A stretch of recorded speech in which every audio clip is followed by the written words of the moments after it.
Hello, everyone, and welcome back to Nightmare Narratives. I can picture some of you already in bed, maybe some of you just getting home from work. Wherever you are, whatever time it is, I'm glad you're here. If this helps you relax or sleep, please like and subscribe. It means a lot. Now let's get you comfortable, and I'll tell you tonight's story. My name is Jackson Whitmore, and I've been a park ranger in the Great Smoky Mountains for 13 years. I'm telling you this story because I need someone to know what really happened up on Devil's Backbone Ridge back in October of 1973. The official reports won't tell you the truth. They can't. I grew up in these mountains, just like my daddy and his daddy before him. My grandmother used to warn me about things that ain't quite right in the hollers, but I never paid much attention to her old Cherokee stories. After all, I'd seen plenty of real dangers in these mountains. Bears, cliffs, sudden weather changes. I figured that was scary enough without worrying about ghost stories. The night this all started, I was sitting in the ranger station doing my evening radio check-in. Rain was tapping against the windows and fog was rolling through the valleys like it does every October. I remember thinking how peaceful it was, how safe. That was before I knew about the bone collectors. "This is Ranger Whitmore checking in from Station 7, I said into the radio. "Weather's holding steady, visibility down to about 50 yards with the fog. No incidents to report." But even as I said it, something felt wrong. The forest outside was too quiet. Usually you'd hear owls calling or raccoons moving around. That night, there was nothing but the rain and an odd clicking sound I couldn't place. 3 hunters had been missing for 72 hours. The Jameson brothers, Earl and Roy, and their cousin, Pete Hawkins. These weren't city folks who'd wandered off the trail. They'd been hunting these mountains since they were kids. Earl could track a deer through a creek, and Roy knew every cave and ridge for 50 miles. Their truck was found at the Bone Valley trailhead, doors wide open, hunting gear scattered around like they'd left in a hurry. But here's the strange part. Their rifles were gone, but they'd left behind their food, water, and camping gear. No hunter leaves his supplies behind unless something's chasing him. I'd been married to Mary for 6 months, and we were talking about starting a family. She taught school down in Gatlinburg and worried every time I went up into the high country alone. "Promise me you'll be careful," she'd said that morning. "Something feels different about this one." I should have listened to her.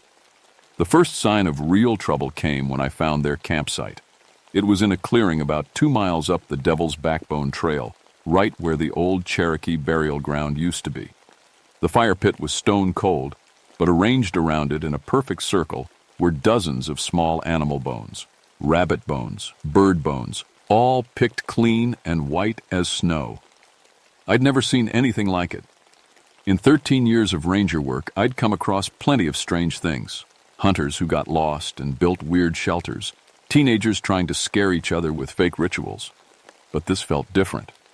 The bones were arranged too perfectly, too carefully, like someone had been practicing. The next morning, I headed back up to expand the search. The fog had lifted some, but the forest still felt wrong. My radio kept picking up interference, a strange clicking sound that seemed to follow me as I moved through the trees. I was about a mile from the campsite when I found the first set of tracks. They started out normal enough. Boot prints from Roy's hiking boots, size 11, just like the ones I'd seen at the truck. But after about 50 yards, something changed. The boot prints got mixed up with bare footprints, and those bare prints were wrong. Too long, too narrow, with what looked like an extra toe. "Base, this is Whitmore," I called into my radio. "I'm following tracks north of the campsite. Something's not right up here." All I got back was static and that clicking sound, louder now. I followed the trail for another quarter mile before I found Roy's rifle. It was hanging 20 feet up in an old oak tree, and the barrel was bent into a perfect spiral. Not broken or damaged, bent, like someone had twisted it like a piece of soft wire. The metal was cold to the touch, colder than the morning air around it. That's when I started to feel like something was watching me. You know that feeling when you're in the woods and you sense eyes on you?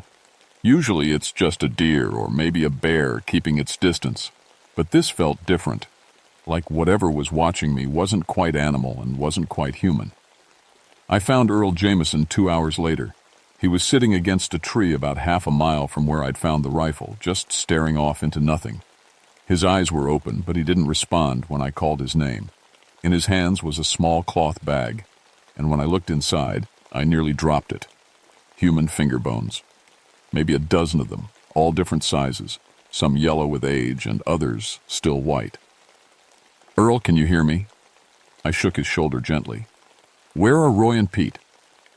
He turned to look at me then, and his eyes were the eyes of someone who'd seen something that broke his mind.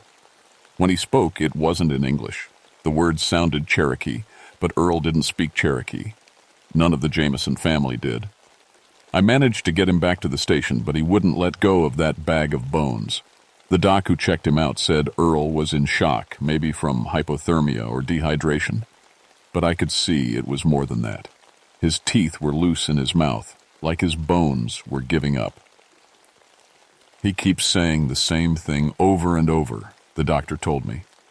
"Something about tall, pale things that click their teeth and wear faces like masks."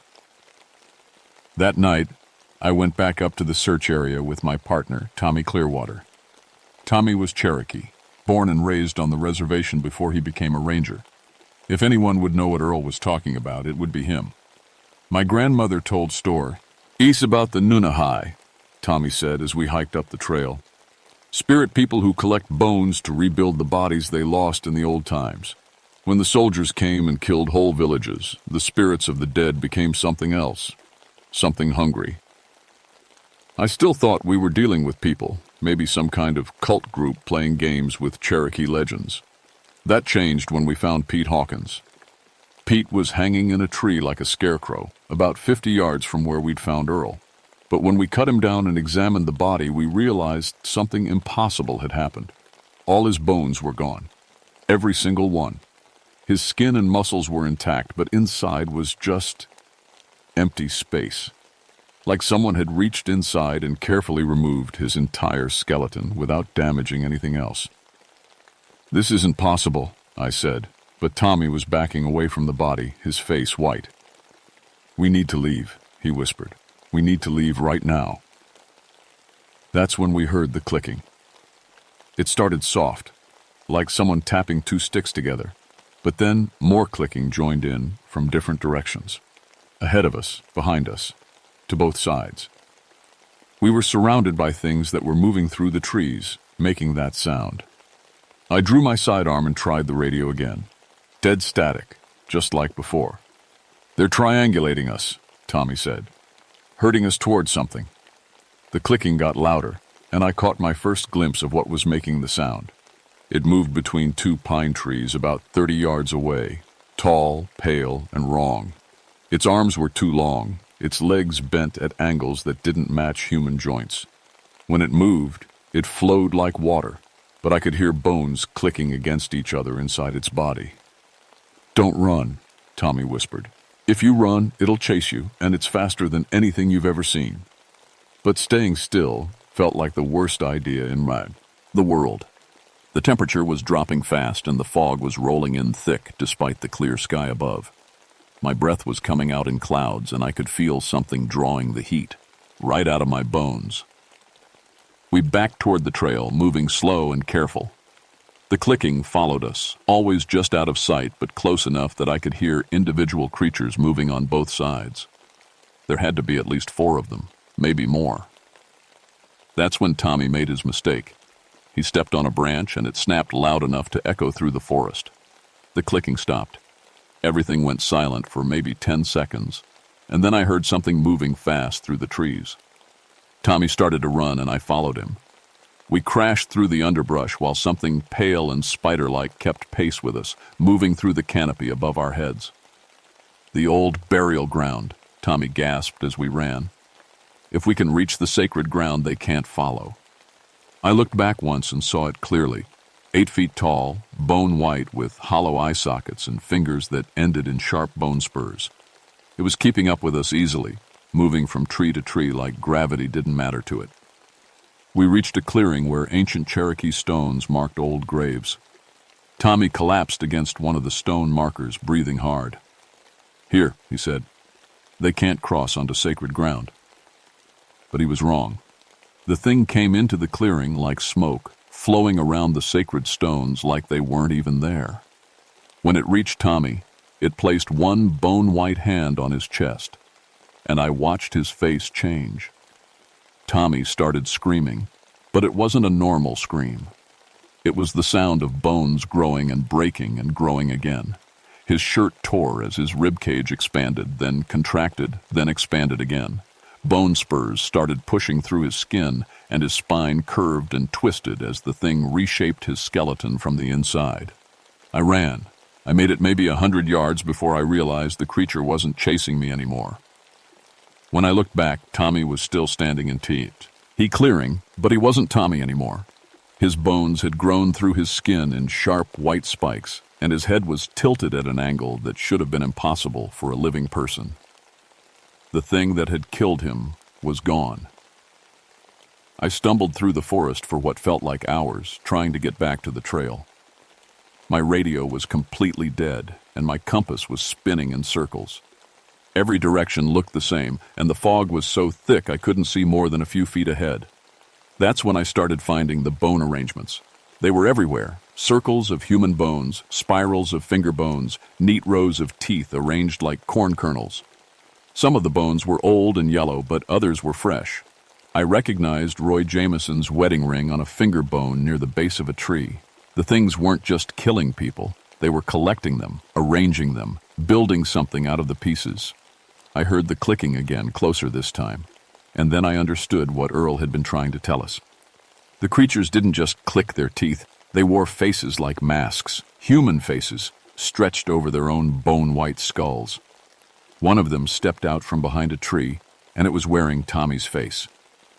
"Jackson," it said in Tommy's voice, but the words clicked and rattled like bones falling down a well. "Don't run from us. We're just trying to rebuild what was taken." I shot at it, and the bullet passed right through its chest without slowing it down. It reached toward me with fingers that were too long, tipped with bone spurs that looked sharp enough to cut through steel.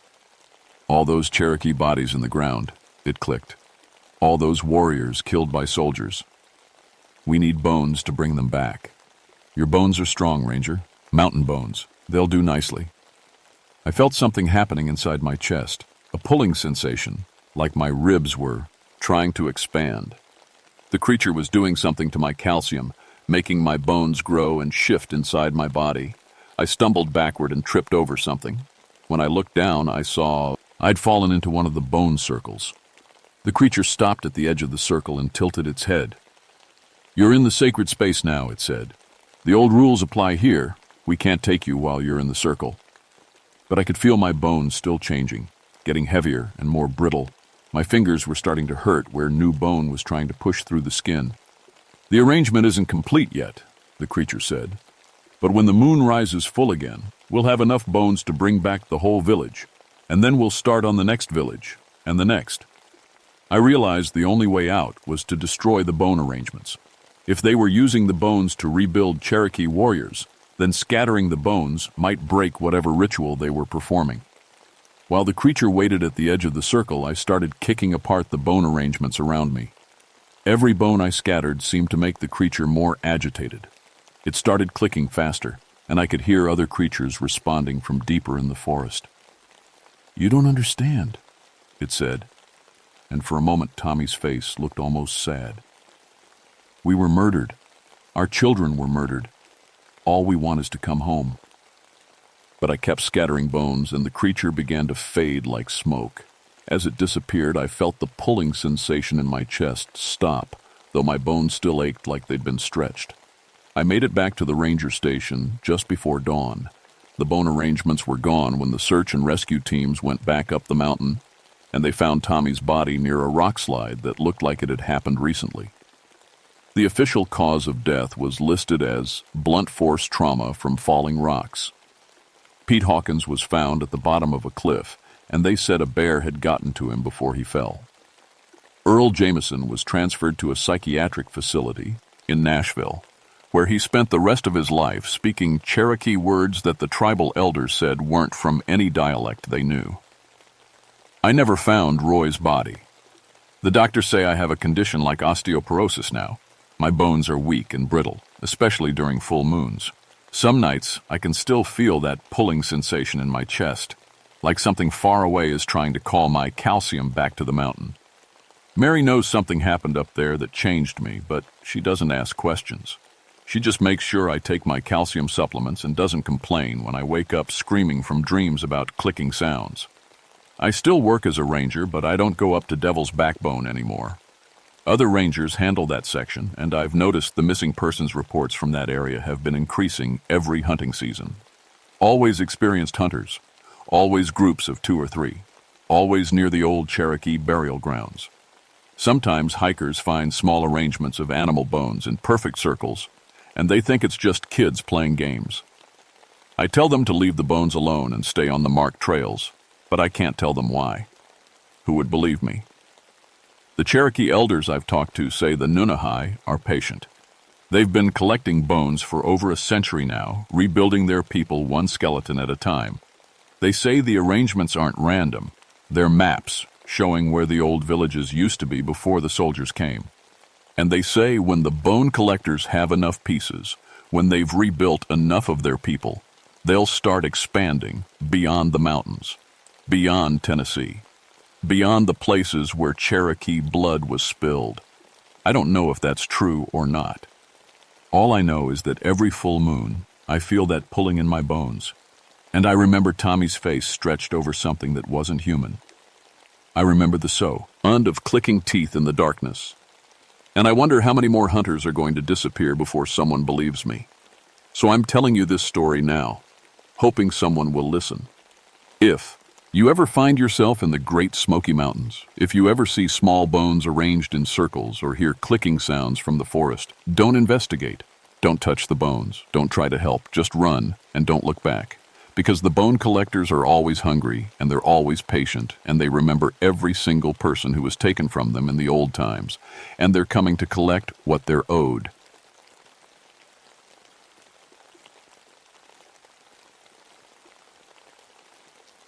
My name is Margaret Bramwell, but everyone calls me Maggie. I've been a ranger in the Chattahoochee National Forest for 6 years now, and I've seen plenty of things that would make city folks lose sleep. Bears breaking into campsites, hikers falling off cliffs, and more than a few people who wandered off the trail and never came back. But I can handle those things. They make sense. What happened last August on Blood Mountain didn't make sense at all. I used to be a cop in Atlanta. Spent 3 years walking beats where gunshots were background music and finding bodies was just part of the job. I thought I was tough. I thought I'd seen the worst that people could do to each other. But after my third drug dealer got shot in front of his 5-year-old daughter, I couldn't take it anymore. The mountains called to me like a promise of something clean and simple. Blood Mountain is the highest peak in Georgia at 4,458 feet. It sits right where the Appalachian Trail cuts through our forest, which means we get hikers from all over the country passing through. Most of them are good people just trying to connect with nature. Some of them are running from something like I was, and some of them never make it home. The Cherokee used to tell stories about things that lived up there, skin dancers they called them, creatures that could steal the shape of a person and wear it like clothes. The old-timers in town still whisper about it sometimes, but I always figured it was just mountain folklore. People make up stories to explain things they don't understand. I was wrong about that. It started during the worst heat wave I'd ever seen. August 15th, 1979. The temperature hit 97 degrees, which doesn't sound like much until you're hiking up a mountain with 40 pounds of gear on your back.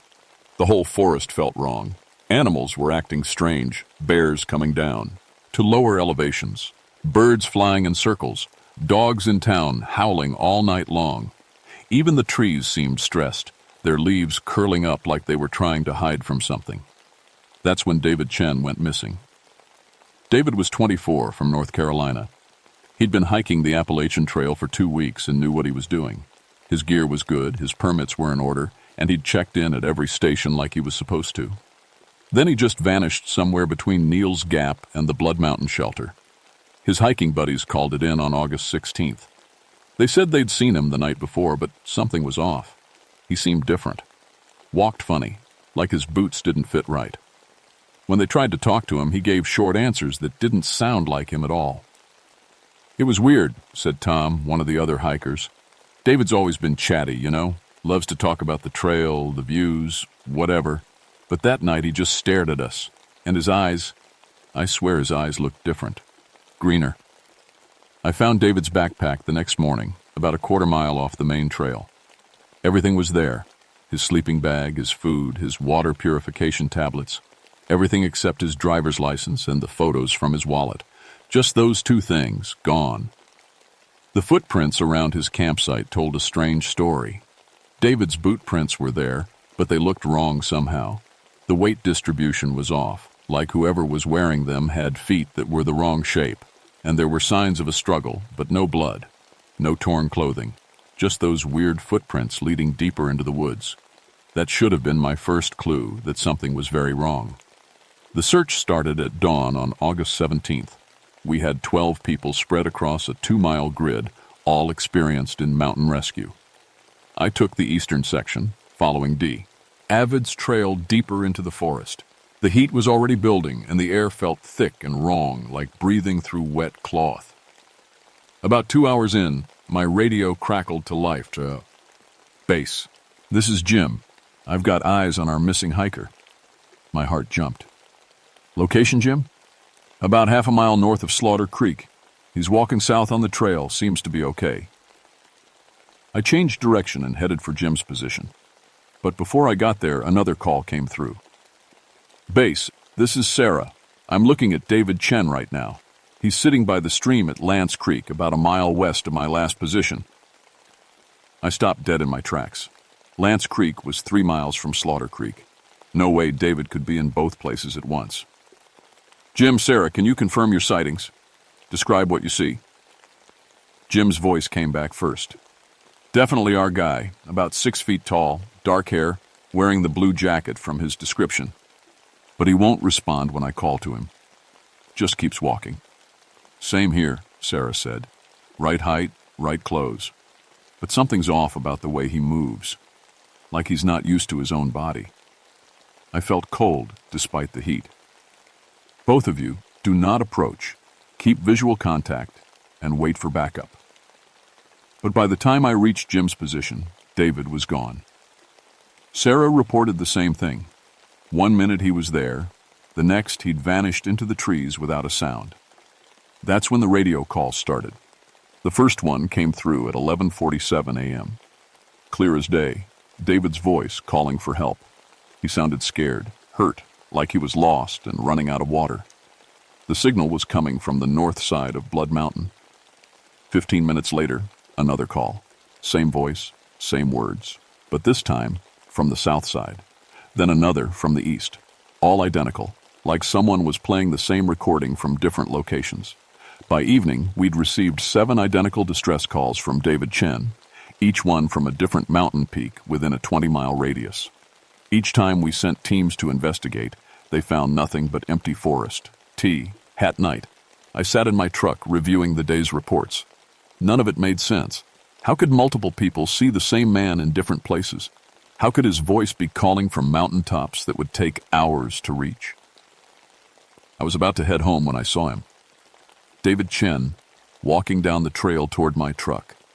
Same blue jacket, same dark hair, same height. He moved with a slight limp, favoring his left leg. When he got close enough, I could see that his face was scratched, like he'd been pushing through thick brush. I got out of the truck and walked toward him. "David? David Chen?" He stopped and looked at me. His eyes were the wrong color. Tom had been right. They were green now, not brown, like in his driver's license photo. But that wasn't what made my skin crawl. It was the way he smiled. "Hello, Maggie," he said, and his voice was exactly right. "I've been looking for you." The problem was I'd never told him my name.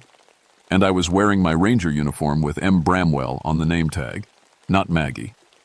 The only people who called me Maggie were my family and close friends. "How do you know my name?" I asked, my hand moving instinctively toward my radio. His smile got wider, showing too many teeth. "Your mother told me. She says you worry too much. Always have, Ever since your father died in that car accident when you were 16, I felt like someone had poured ice water into my veins. My father had died when I was 16, but I'd never told anyone the details. Certainly not a stranger from North Carolina. She misses you, David continued, tilting his head like a curious bird. Says you don't visit enough since you moved up here. Says she understands why you had to leave Atlanta after what happened to little Maria Rodriguez. Maria Rodriguez was the 5-year-old who'd watched her father die. I'd never spoken that name out loud to anyone. It was in police reports, but those were sealed. The only way someone could know that name was if they'd been there or if they'd been inside my head. I backed toward my truck, keeping my eyes on David, or the thing that looked like David. "Who are you?" I whispered. He laughed, and the sound was like breaking glass. "I'm David Chen, Maggie. Can't you see? I'm exactly who I'm supposed to be." But as he spoke, I noticed something horrible. His face kept shifting, just slightly, like a mask that didn't quite fit right. The angle of his jaw would change between words. His nose would be a little longer, then shorter. His eyes would go from green to brown and back again. I reached for my radio, but David moved faster than any human should be able to move. 1 second he was 10 feet away, the next he was right in front of me, his hand covering mine. His skin felt wrong. Too hot, too soft, like it might slide right off if I grabbed it. "Don't call for help, Maggie," he said softly. "We're just getting to know each other." I jerked my hand away and ran for the truck. When I looked back, David was gone. But I could hear him laughing from somewhere in the trees, and the sound seemed to come from all directions at once. That night, I didn't sleep at all. The next morning brought terrible news. Jennifer Walsh, a 26-year-old teacher from Tennessee, had been reported missing by her hiking partner. She'd last been seen talking to a man matching David Chen's description near the Blood Mountain shelter. "He seemed friendly enough," said Katie, Jennifer's hiking partner. "Knew all about the trail, talked about places they'd both been. Jenny felt comfortable with him. They walked ahead together while I stopped to filter water." "When did you realize something was wrong?" I asked. Katie's hands shook as she poured coffee from her camp stove. "About an hour later, I caught up to them. They were standing by this big rock formation, not talking, just standing there. When I called out, Jenny turned around and waved, but something was wrong with her face." "Wrong how?" "Like she was wearing a mask of herself. Her smile was too wide, and her eyes didn't match her expression. And the man, he was gone. Just vanished between the time I called out and when I reached them." "What did Jennifer say when you asked her about him?" Katie's voice dropped to a whisper. "That's the thing. She said she'd been alone the whole time. Swore up and down that no one had been with her. But I saw them together, talking and laughing. I saw him clear as day." I organized another search, but this time I brought backup from the county sheriff's office. We found Jennifer's campsite around noon, and what we discovered there made my blood run cold. Her tent was set up perfectly, sleeping bag laid out, food properly stored in a bare canister. No signs of struggle, no torn fabric, no scattered belongings. But there was blood. Not much, just a few drops on the ground outside her tent. I collected samples for testing, but even before the results came back, I knew what we'd find. The lab confirmed it 3 days later. 2 different DNA profiles in the same blood drops. Jennifer's blood and someone else's mixed together like they'd come from the same wound. That's when the sightings started. Over the next 2 days, hikers reported seeing David and Jennifer together all over the mountain, always at a distance, always just out of calling range.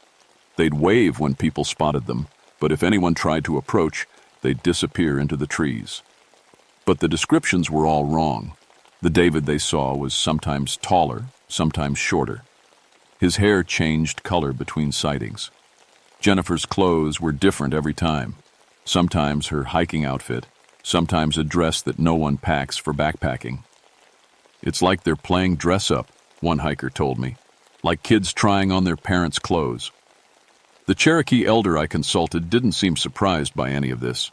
Thomas Crowfeather was 73 years old and had lived in these mountains his whole life. His grandfather had told him the old stories, and his grandfather's grandfather before that. When I described what we were seeing, he just nodded like he'd been expecting this conversation. "Skin dancers," he said, sitting on his porch and looking up toward Blood Mountain. "Haven't been active for maybe 50 years, but they never really go away. They sleep until something wakes them up." What wakes them up? Pain, suffering, fear. They feed on it, grow stronger from it. This heat, all the stress in the forest, the animals acting strange, it's like ringing a dinner bell for them. What exactly are they? Thomas was quiet for a long time, staring at the mountain peaks. Spirits that got lost between life and death. They want to be human again, but they've forgotten how. So they take human shapes and wear them like clothes. But they can't get it quite right. Always something off about them. How do you stop them? You don't stop them. You survive them. They're hunters, and they'll keep hunting until they get what they want or until they find easier prey. What do they want? Thomas looked at me with eyes that had seen too much. To be you, completely. Not just your shape, but your memories, your life, your place in the world. They're trying to steal their way back into existence. That night I found Jennifer. I was doing a final patrol around the Blood Mountain shelter when I heard crying, soft, muffled sobs coming from behind a stand of pine trees. I followed the sound and found her sitting against a large boulder, knees drawn up to her chest. "Jennifer? Jennifer Walsh?" She looked up at me, and her face was streaked with tears. She looked exactly like her driver's license photo. Blonde hair, blue eyes, small scar on her chin from a childhood accident. "Oh, thank God," she sobbed. "I've been lost for days. I can't find my friend Katie, and there's something following me. Something that looks like people I know." Every instinct told me to be careful, but that she seemed so genuinely frightened. She knew details about her hike, about Katie, about her life back in Tennessee. When I asked her questions that only the real Jennifer would know, she answered them correctly. But when I looked closely, I could see what Katie had meant. Something was wrong with her face. The features were all correct, but they didn't quite line up right. Like a photograph that had been cut into pieces and glued back together by someone who'd never seen the original. "Jennifer, I need you to come with me. We'll get you medical attention and contact Katie." She stood up, and that's when I saw the back of her shirt. It was soaked with blood from her shoulder blades down to her waist. Fresh blood, still wet. "Jennifer, you're hurt. We need to get you to a hospital." She looked confused, like she didn't know what I was talking about. "Hurt? I feel fine." I moved around behind her to examine the wound, and that's when I saw it. The blood wasn't coming from a wound. It was seeping through her shirt from underneath, like whatever was inside Jennifer's skin was bleeding. "Who are you?" I whispered. She turned around, and her face had changed completely. The features were shifting, rearranging themselves like wet clay. For just a moment I saw something underneath. Raw muscle and sinew, no skin at all, just meat held together by will and hunger. "I'm learning," she said in Jennifer's voice. "But it's so hard to keep all the pieces in the right places." I ran. I didn't stop running until I reached my truck, and I didn't stop driving until I was back at the ranger station. I locked the doors, turned on every light, and called for backup from the state police. But when I tried to explain what I'd seen, the words sounded crazy even to me. The thing wearing Jennifer's shape followed me. I saw it through the station windows around midnight, standing at the edge of the parking lot. It had gotten better at maintaining the disguise, but I could still see the wrongness in the way it moved. Too fluid, like its joints bent in directions they shouldn't. It didn't try to get inside, it just stood there, watching, learning. I could feel it studying me through the glass, memorizing every detail of my face and posture. Around 2 a.m., my phone rang. My mother's number. "Maggie, honey, is that you?" "Mom? What are you doing up so late?" "I had the strangest dream about you. You were in trouble, lost in the woods. There was a young man trying to help you, but something was wrong with him. My blood went cold. My mother had Alzheimer's. She barely remembered my name most days, let alone had coherent dreams about my life. Mom, how did you know I was in the woods? The young man told me. He's standing right here in my living room. Says he knows you from work. I dropped the phone and grabbed my keys. My mother lived 20 minutes away in a small house near Dahlonega. If that thing had gotten to her. I broke every speed limit getting there. Her front door was standing open and all the lights were on.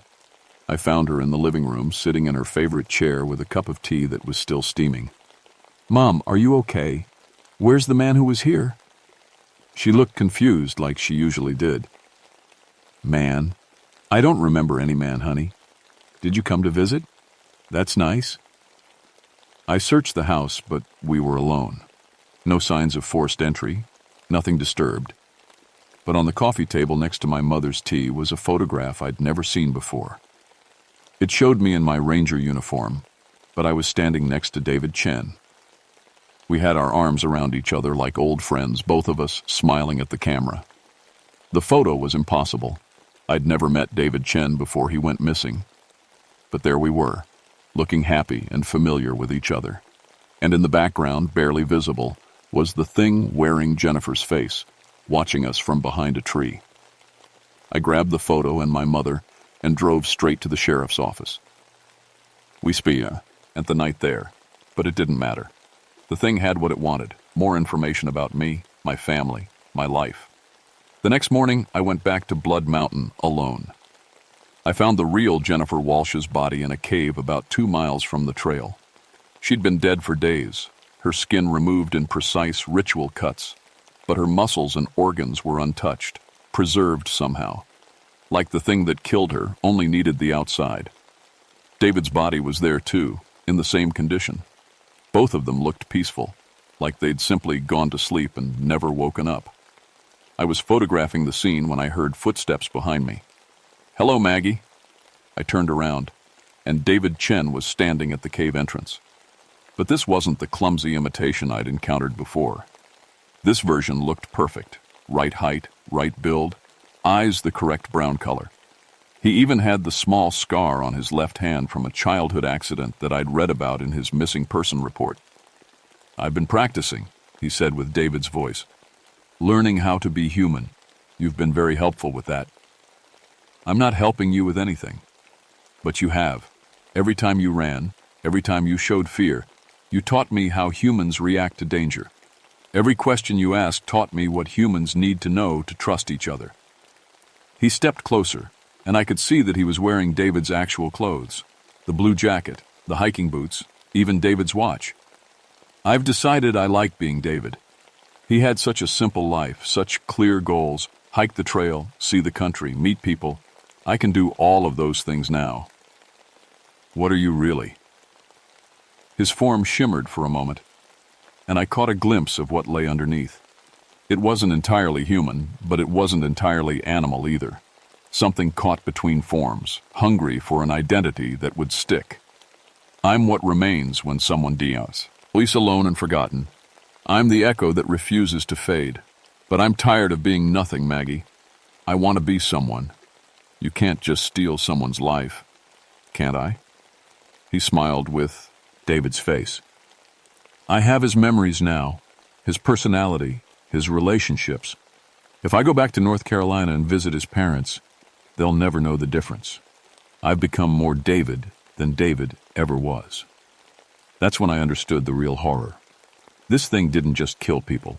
It replaced them. Perfectly. It could walk back into David's life, and no one would ever know he was gone. But there's still one problem, the thing continued. You know the truth.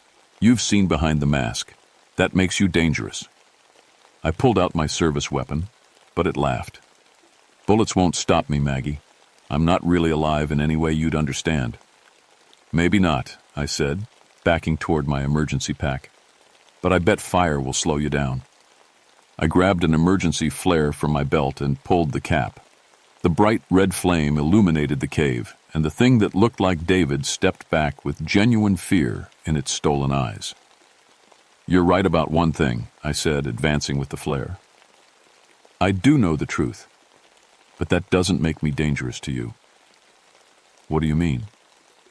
"It makes me dangerous to everyone else, because now I know that any of us could be one of you, and I'll never be able to trust a human face again." The thing's stolen face showed confusion, then understanding, then something that might have been satisfaction.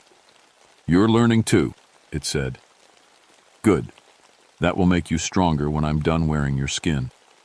It lunged at me with inhuman speed, but I was ready. The flare caught its stolen clothing, and the fire spread faster than it should have. The thing shrieked with David's voice, but the sound was all wrong, too high, too long, like a recording played at the wrong speed.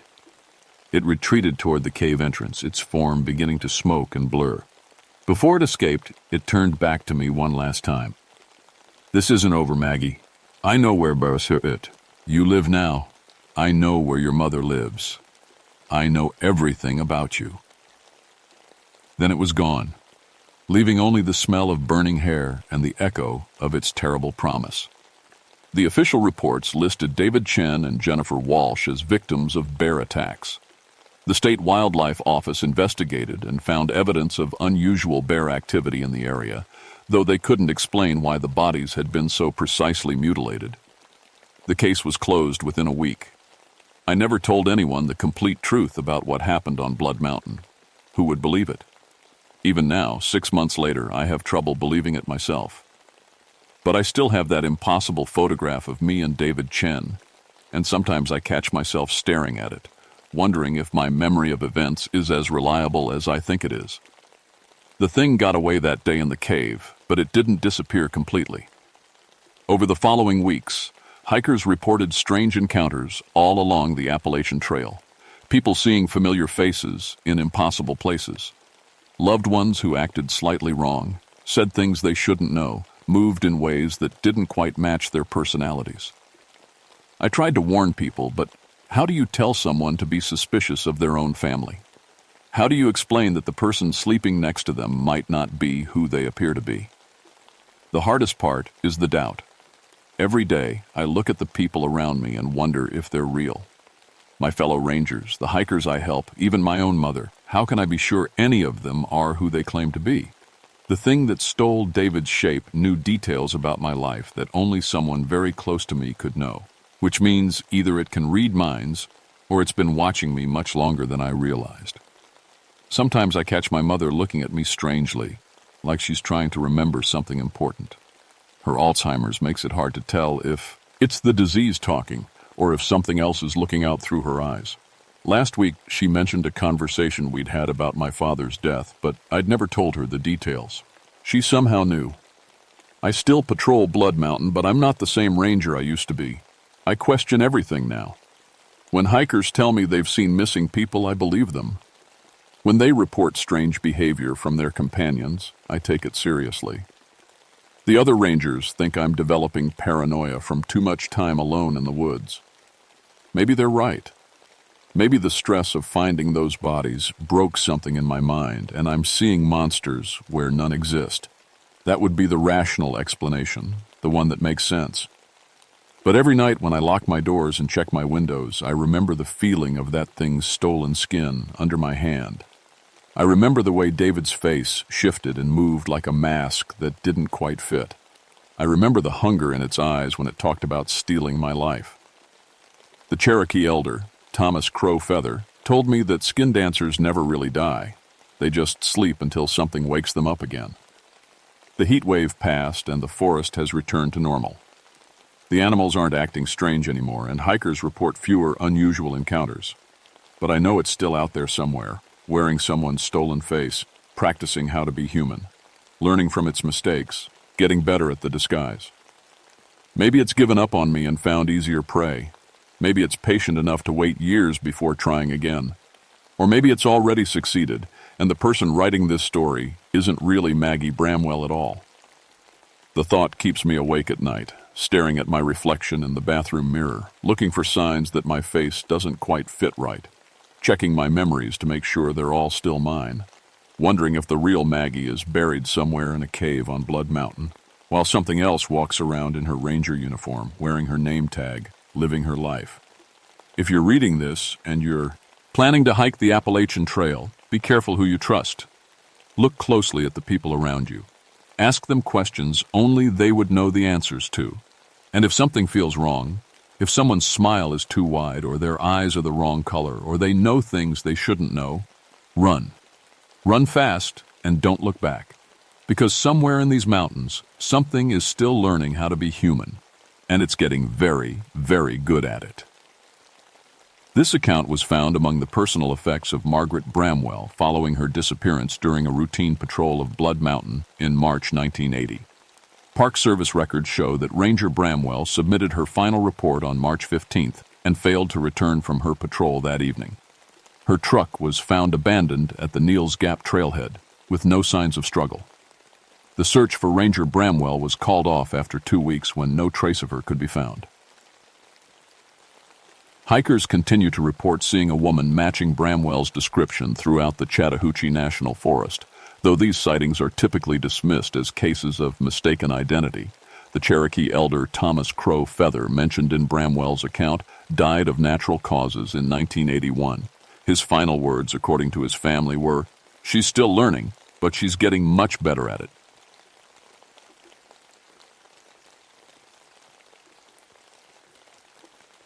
My name is Bobby Hollister, and I've been a park ranger for 9 years. I work at Jefferson National Forest in Virginia, where the Blue Ridge Mountains stretch out like sleeping giants covered in green.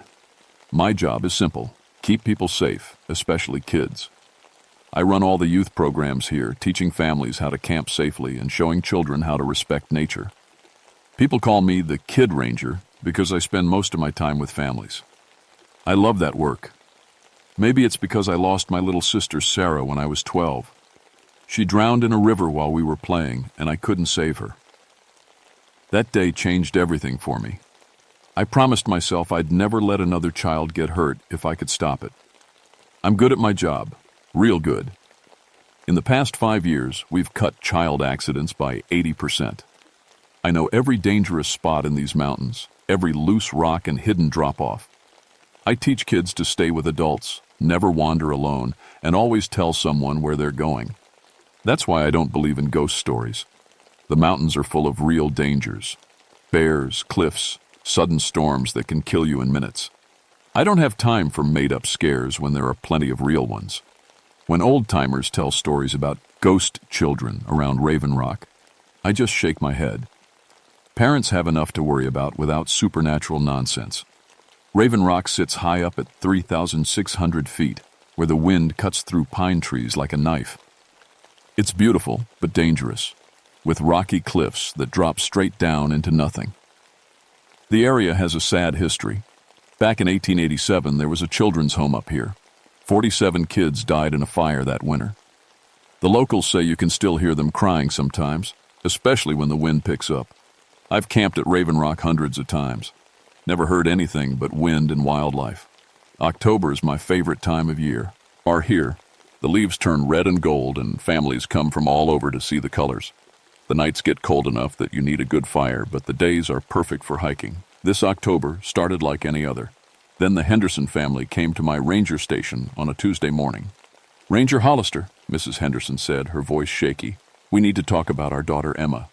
Emma was 6, with blonde pigtails and bright blue eyes. She hung behind her parents, quiet and pale. Usually, kids her age are bouncing off the walls when they visit the ranger station, excited to see my badge and radio. "What's wrong?" I asked, kneeling down to Emma's level. "She's been talking to imaginary friends," Mr. Henderson said. "But the things she knows, they're not normal."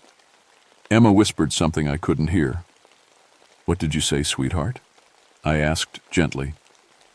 "The children say their names are Mary and Thomas and little Joe," Emma said in a tiny voice. "They lived in the big house before the fire. Mary was 7 and Thomas was 9 and little Joe was only 4. I felt cold fingers walk up my spine. Those were real names from the 1887 records. names a 6-year-old couldn't possibly know. "Where did you hear those names, Emma?"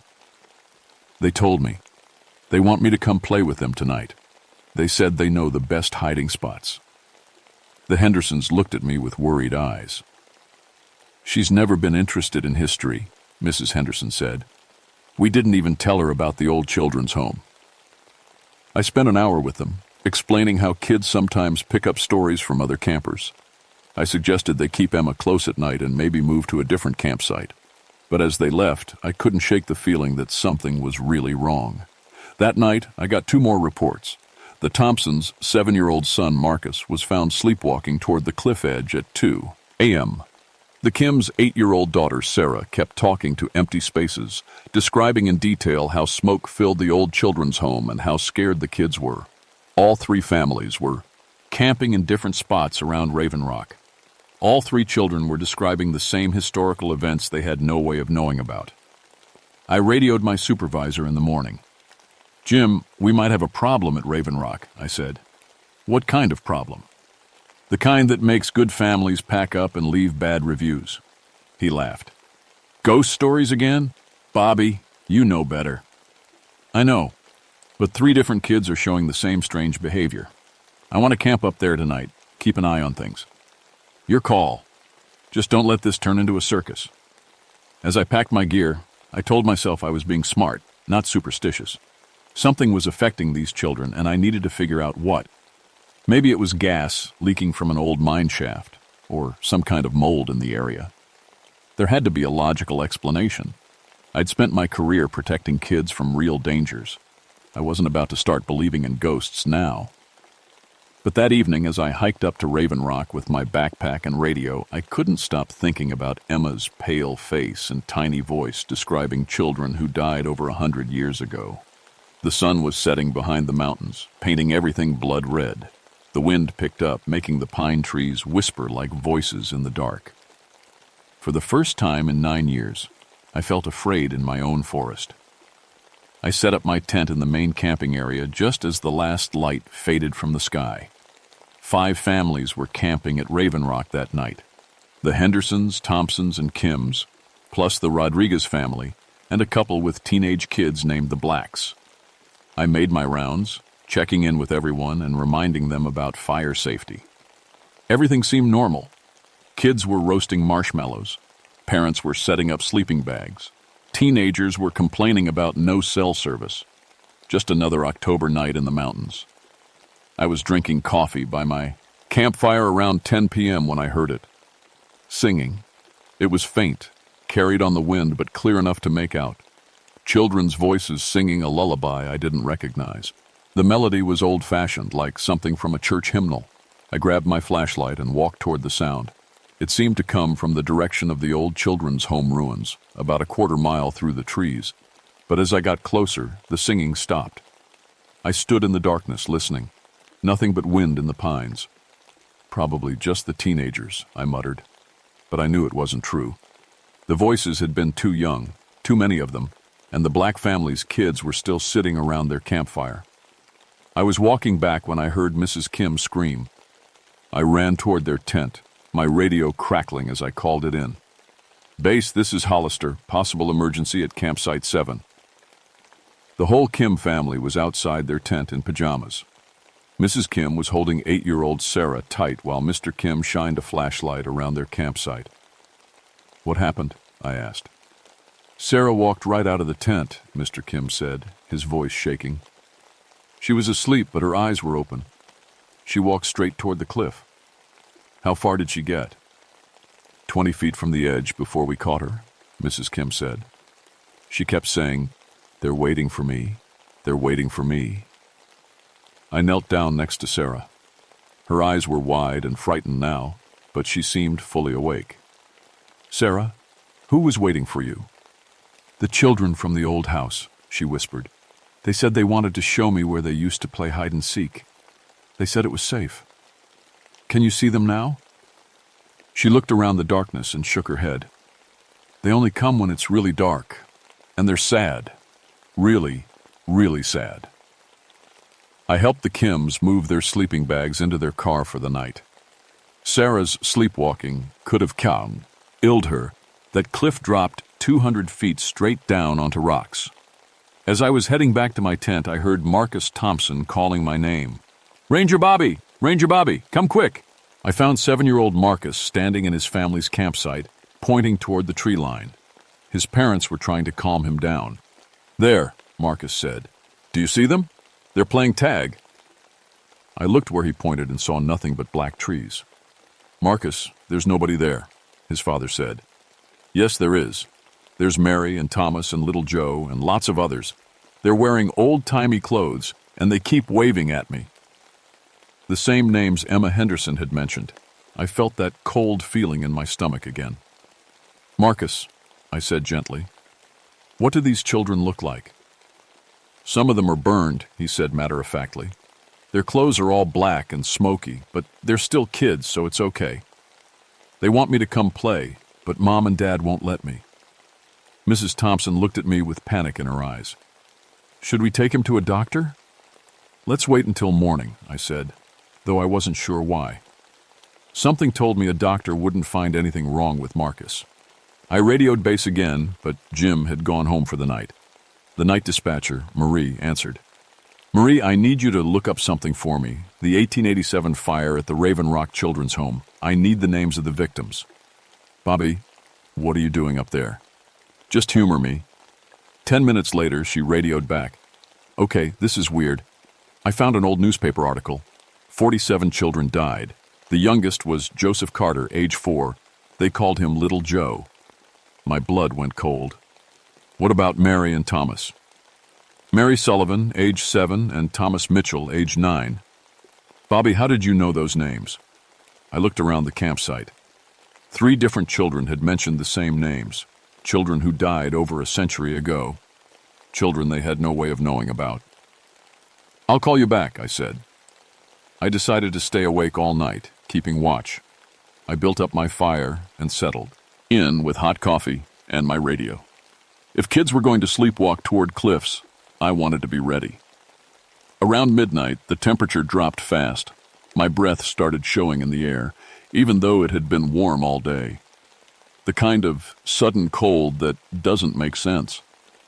That's when I saw the first one. A little girl in a long white nightgown, standing at the edge of my firelight. She couldn't have been more than 6 years old, with dark hair and pale skin. She was staring at me with big, sad eyes. I blinked hard, sure I was seeing things.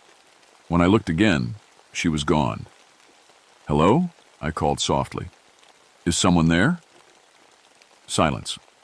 I grabbed my flashlight and swept it around the campsite. Nothing. But the cold was getting worse, and my fire was burning lower, even though I'd just added wood. Then I heard footsteps in the leaves behind me. I spun around and saw him. A boy, about 9 years old, in old-fashioned clothes, standing 20 feet away. His face was pale, and his clothes looked singed, like he'd been in a fire. "Thomas?" I whispered. The boy nodded slowly. Then he pointed toward the cliff and mouthed one word. "Help." Before I could move, he faded away like smoke. I sat by my dying fire, shaking and not from the cold. For 31 years, I'd believed in facts and logic and things I could touch. But I'd just seen a dead child asking for help, and somewhere in the darkness around me, I could hear the sound of children crying. I didn't sleep that night. Every time I closed my eyes, I saw Thomas pointing toward the cliff. By dawn, my fire had died to cold ashes and frost covered everything, even though the weather forecast had called for warm October nights. The families started stirring around 7 a.m. I made my rounds again, checking on everyone. All 3 affected children looked tired and pale, like they hadn't slept either. "Did you hear the crying last night, Em?" Ma Henderson asked me as I walked past their tent. "What crying, sweetie?" "The children. They were crying because they can't find their way home. They've been lost for a really long time." Mrs. Henderson looked at me with worried eyes. She was awake most of the night, just staring at the tent wall and whispering to herself. That's when I noticed something that made my skin crawl. In the soft dirt around the campsites, there were footprints. Small ones, child-sized, but they didn't match any of the kids who were camping with us. These prints were everywhere, around the tents, leading toward the cliff, circling the dead fire pits. The strangest thing was that some of the prints looked old, like they'd been pressed into the dirt years ago, but others looked fresh from the night before. I followed one set of small prints away from the main camping area. They led into the woods, toward the ruins of the old children's home. I'd hiked this trail 100 times, but something felt different now. The trees seemed closer together, darker. Birds weren't singing. Even the squirrels were quiet. The ruins weren't much, just a stone foundation and a broken chimney covered in moss. But standing there, I felt sadness so heavy it made my chest hurt. I could almost hear echoes of children playing, laughing, calling to each other. Then I found the drawings. Someone had arranged dozens of rocks in patterns around the foundation. When I looked closer, I realized they were pictures made from stones, stick figures holding hands, a house with flames coming out the windows, children running. No way any of the camping families had done this. The rocks looked like they'd been arranged recently, but some of the moss growing around them suggested they'd been there much longer. I was studying the stone pictures when I heard Marcus Thompson scream. I ran back toward the campsite as fast as I could. I found the whole Thompson family standing around their tent, looking terrified. "He's gone," Mrs. Thompson said, tears running down her face. "Marcus is gone." "What happened?" We're making breakfast," Mr. Thompson explained. "Marcus said he was going to use the bathroom. That was 20 minutes ago. We called and called, but he doesn't answer." I radioed for backup and started organizing a search. Within an hour, we had park rangers, local police, and volunteer firefighters combing every inch of Raven Rock. We searched the cliff areas first. That was always the biggest danger. But as we searched, I kept thinking about what Emma had said. The children were lost and couldn't find their way home. What if Marcus wasn't lost? What if he'd been taken? Around noon, we found his jacket hanging from a tree branch near the cliff edge. It was positioned carefully, like someone had placed it there on purpose. Below the tree, we found more of those small footprints in the dirt. Lots of them, like a group of children had been playing there. "Could be animal tracks," said Officer Martinez from the local police. But I knew better. I'd been tracking animals for 9 years. These were human footprints, made by bare feet, child-sized. While the search continued, I went back to check on the other families. Sarah Kim was sitting alone by her family's tent, drawing pictures with crayons. I sat down next to her. "What are you drawing, Sarah?" She held up her paper. It was a picture of children holding hands in a circle with a house burning behind them. In the corner, she'd drawn what looked like a cave. "Where did you see this?" I asked. The children showed me. They said this is where they play now, where the fire can't hurt them anymore. They said Marcus is there too, and he's not scared anymore. My radio crackled. "Bobby, we found something," came Jim's voice. I met the search team at the base of the cliff. They'd found a narrow opening in the rocks, barely wide enough for a child to squeeze through. Inside was a small cave that opened up into a larger space. "We can hear something in there," Jim said. "Sounds like a child crying." I grabbed a flashlight and rope. "I'm going in." The cave was tight and cold. I had to crawl on my belly for the first 20 feet. Then it opened up enough for me to stand. My flashlight beam showed a natural chamber about the size of a classroom. And there was Marcus. He was sitting in the far corner, wrapped in what looked like an old blanket.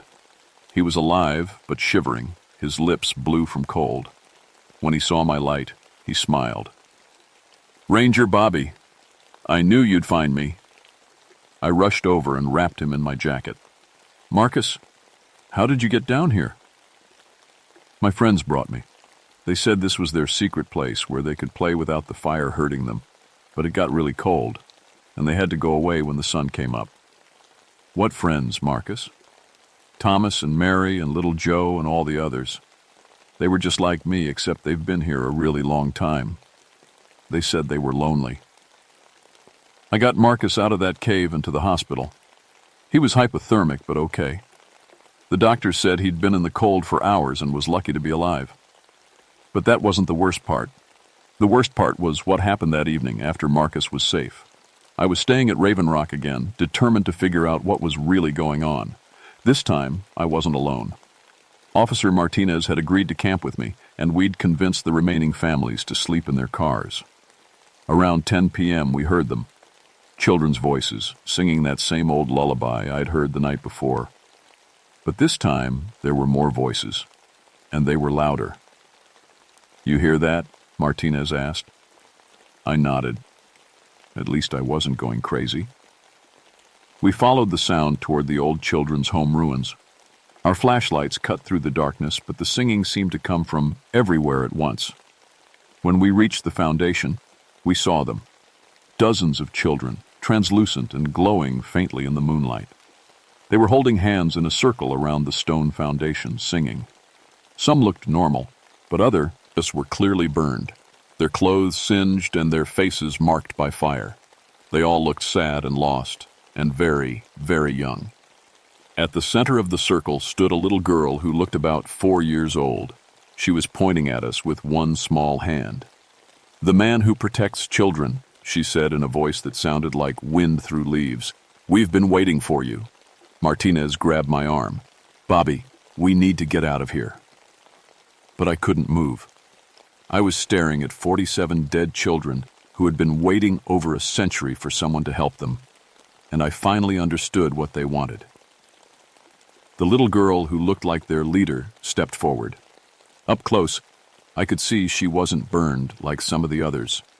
She had blonde curls and wore a simple white dress that might have been a nightgown. "Are you little Joe?" I asked. She shook her head. "I'm Annie. I was 5 when the fire came. Little Joe is over there."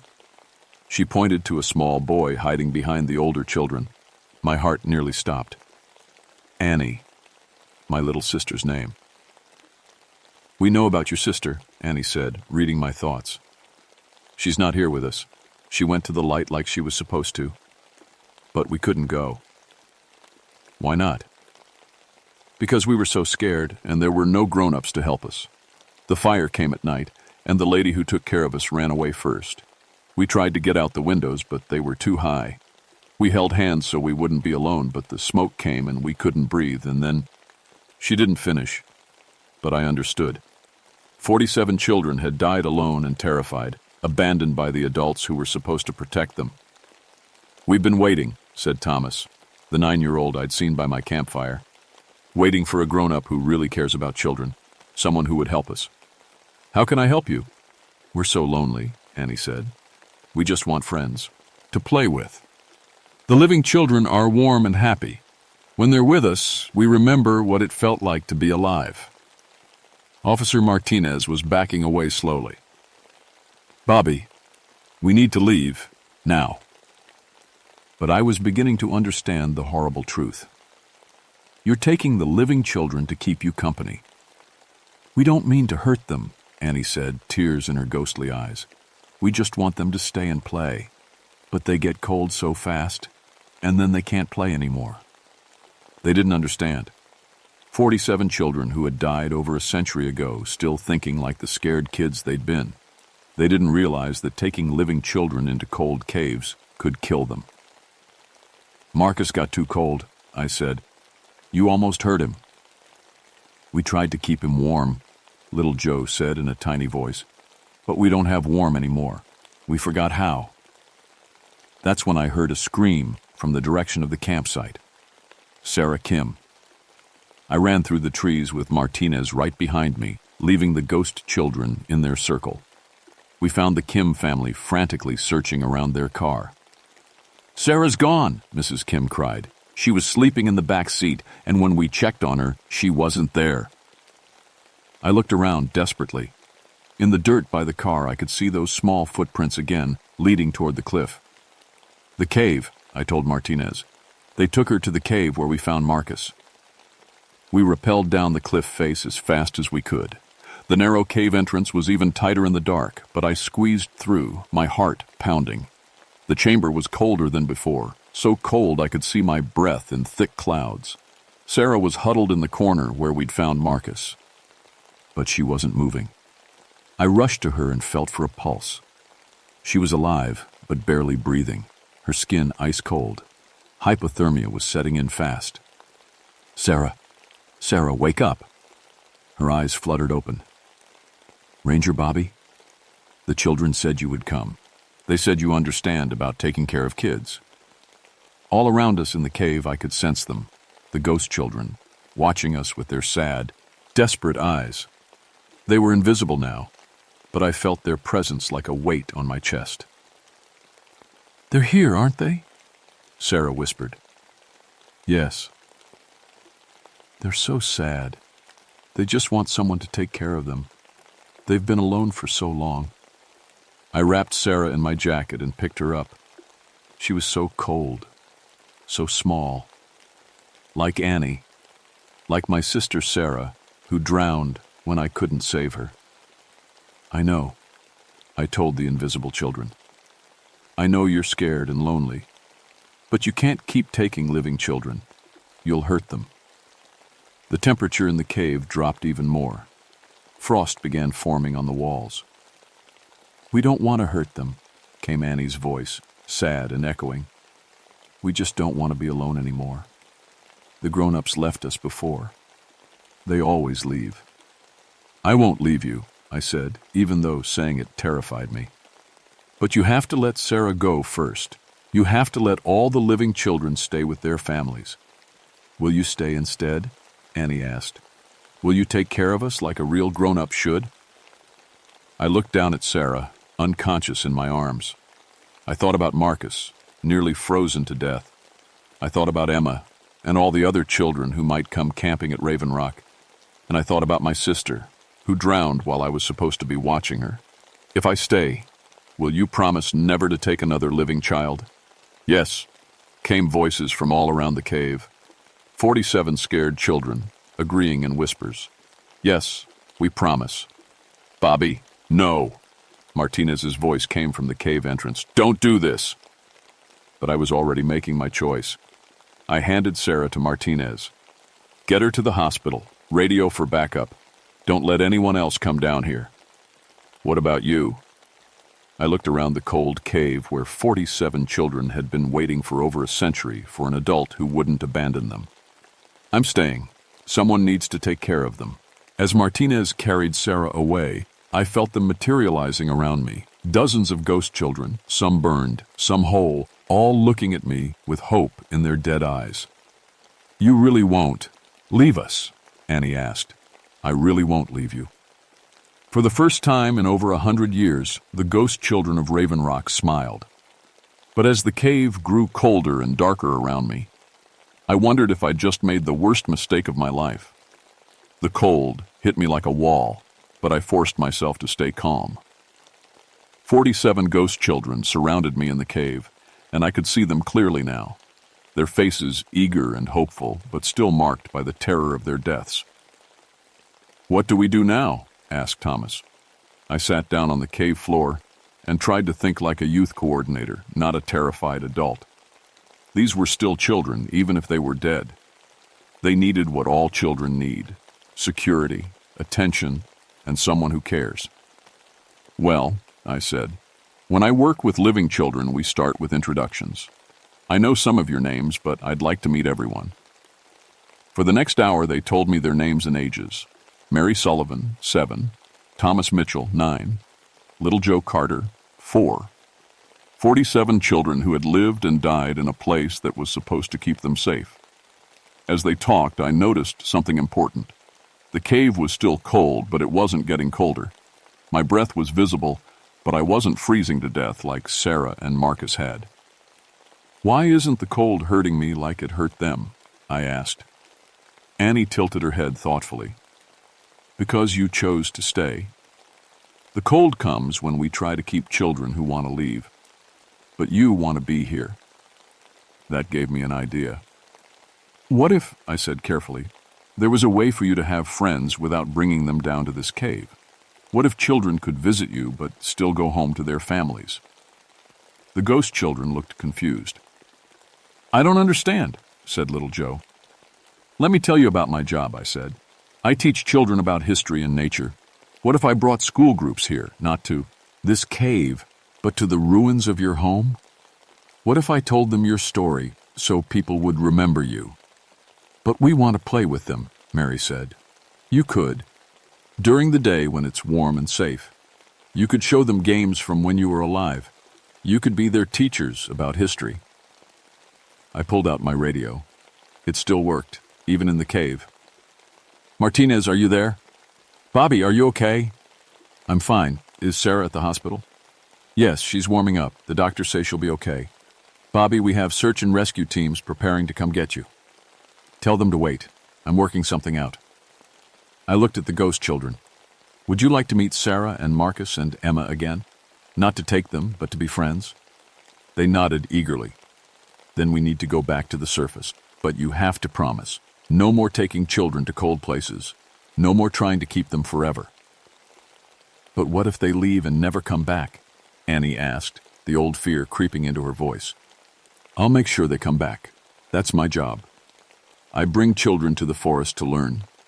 I could bring them to learn about you.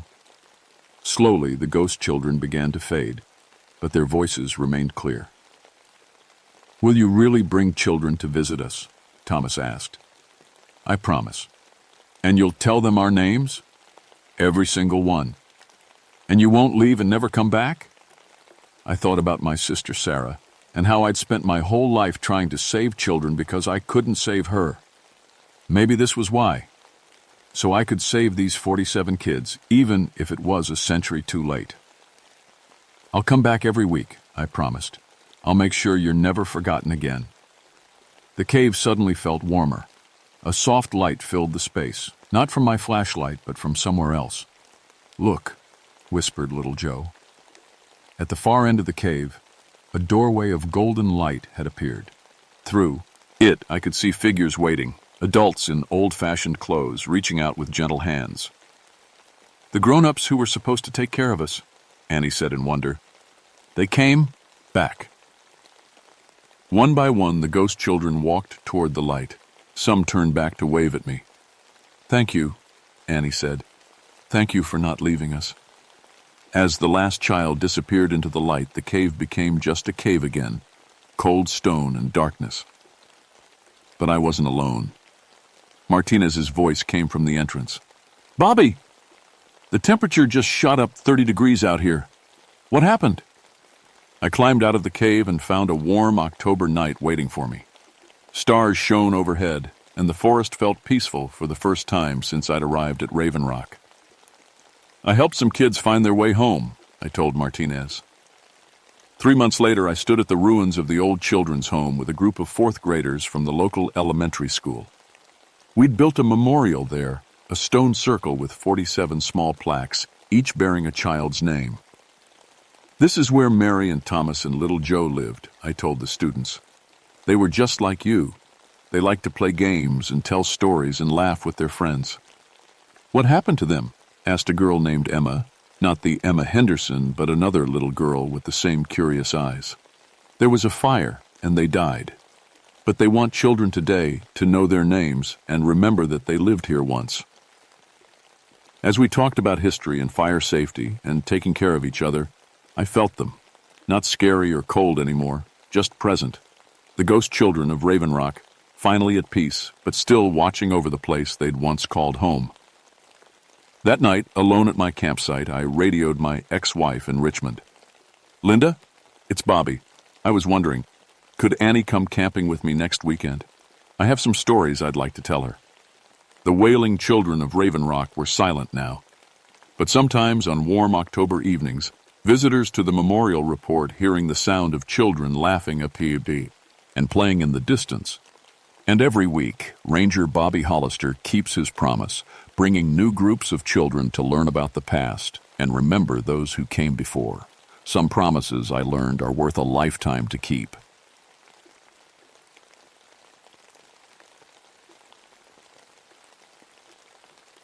My name is Dan Rockwell, and I've been a forest ranger for 14 years. I love my job. Every morning, I wake up in my small cabin near Grandfather Mountain in North Carolina, make coffee, and head out into the forest.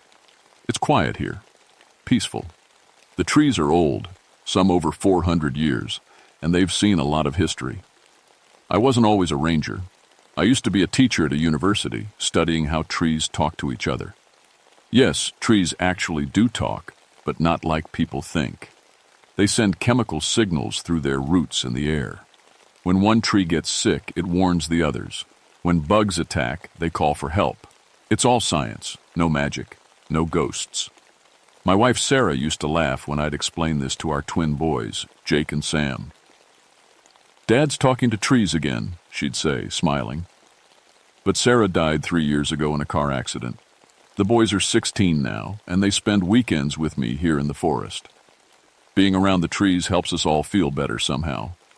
People in town sometimes tell stories about Grandfather Mountain. They say the forest is haunted. They claim to hear voices in the wind, see faces in the bark, hear screaming at night. I always explain that it's just the wind moving through branches or animals calling to each other. Everything has a scientific reason. The Cherokee people who lived here first have different stories. They say some places in the forest are sacred, some are dangerous. But I'm a scientist. I believe in what I can see and measure and prove. That all changed 3 weeks ago. It started with Mrs. Henderson. She's a nice old lady who hikes the mountain trails every weekend. She came to my office on a Tuesday morning, looking upset. "Dan, I heard something terrible on Sunday," she said, sitting down across from my desk. "I was on the old Cherokee trail, the one that goes past those really big trees. I heard screaming." "Screaming?" I asked, writing it down. "We get reports about injured hikers sometimes. Human screaming, like someone was being hurt real bad. But here's the weird part. It wasn't coming from a person. It was coming from the trees themselves." I tried not to smile. "Mrs. Henderson, trees can make a lot of noise. When the wind hits them just right, or when branches rub together. This wasn't wind, Dan. I've been hiking these mountains for 30 years. This was different. This was people screaming coming right out of the tree trunks. I promised to check it out, thinking it was probably just some animals or maybe a hiker with a radio. But then 3 more people called that week. All different days, all the same story. Humans screaming, coming from the trees, always in the same area. The area they described was the old Cherokee Grove. It's a special place where the biggest, oldest trees grow. The Cherokee used to have ceremonies there. They still consider it sacred land. The trees are massive, so big around that 6 people holding hands couldn't circle one trunk. I decided to investigate, not because I believed in ghosts, but because I needed to find out what was really happening. Maybe someone was hurt and hiding in the area. Maybe kids were playing pranks. There had to be a normal explanation. I packed my gear, recording equipment, a camera, first aid kit, and my radio. I know these woods better than anyone. If something was wrong, I'd figure it out. Walking toward the grove that first time, I remember thinking how quiet it was. Usually the forest is full of sounds, birds singing, squirrels chattering, insects buzzing. But as I got closer to the old trees, everything went silent. Even my footsteps on the leaves seemed too loud. The Cherokee Grove sits in a small valley surrounded by rocky hills. The trees here are giants, ancient oaks and maples with trunks so wide and tall they block out most of the sky. Moss hangs from their branches like curtains. It's always darker here, even on sunny days. I set up my recording equipment near the biggest tree, an oak. That must be 500 years old. Its bark is thick and scarred with deep grooves that almost look like, well, like faces if you use your imagination, but they're just patterns in the bark. Natural growth rings and damage from storms over the centuries. I waited there for 2 hours that first day. Nothing happened. No screaming, no strange sounds, just normal forest noise. I was starting to feel silly when the sun began to set. Time to head home. But as I packed up my gear, I heard something. Faint at first, like wind, but different. I stopped moving and listened hard. It was coming from the big oak tree, a low, moaning sound, like someone crying. But the air was completely still, no wind at all. I put my hand on the tree trunk. The sound got louder. Not wind, not animals. It sounded like a person, like someone trapped inside the tree, trying to get out. That's when I knew this wasn't going to be a normal investigation. I came back the next morning with better equipment, Professional recording gear, the kind scientists use to study whale songs or bird calls. If there were sounds coming from these trees, I was going to record them and figure out what they really were. The Cherokee Grove felt different in daylight. Still quiet, but not scary. Just old and peaceful. I set up 3 recording stations around the biggest trees, each one sensitive enough to pick up a mouse scratching 20 feet away. Then I waited. For most of the day, nothing happened. I recorded normal forest sounds, a woodpecker, some crows, wind in the leaves. I was starting to think the whole thing was just people's imagination when the sun began to set. That's when I heard the first scream. It started low, like someone taking a deep breath. Then it got louder and louder. It was definitely human, a voice full of pain and fear. But it wasn't coming from anywhere around me. It was coming from inside Todd, the giant oak tree.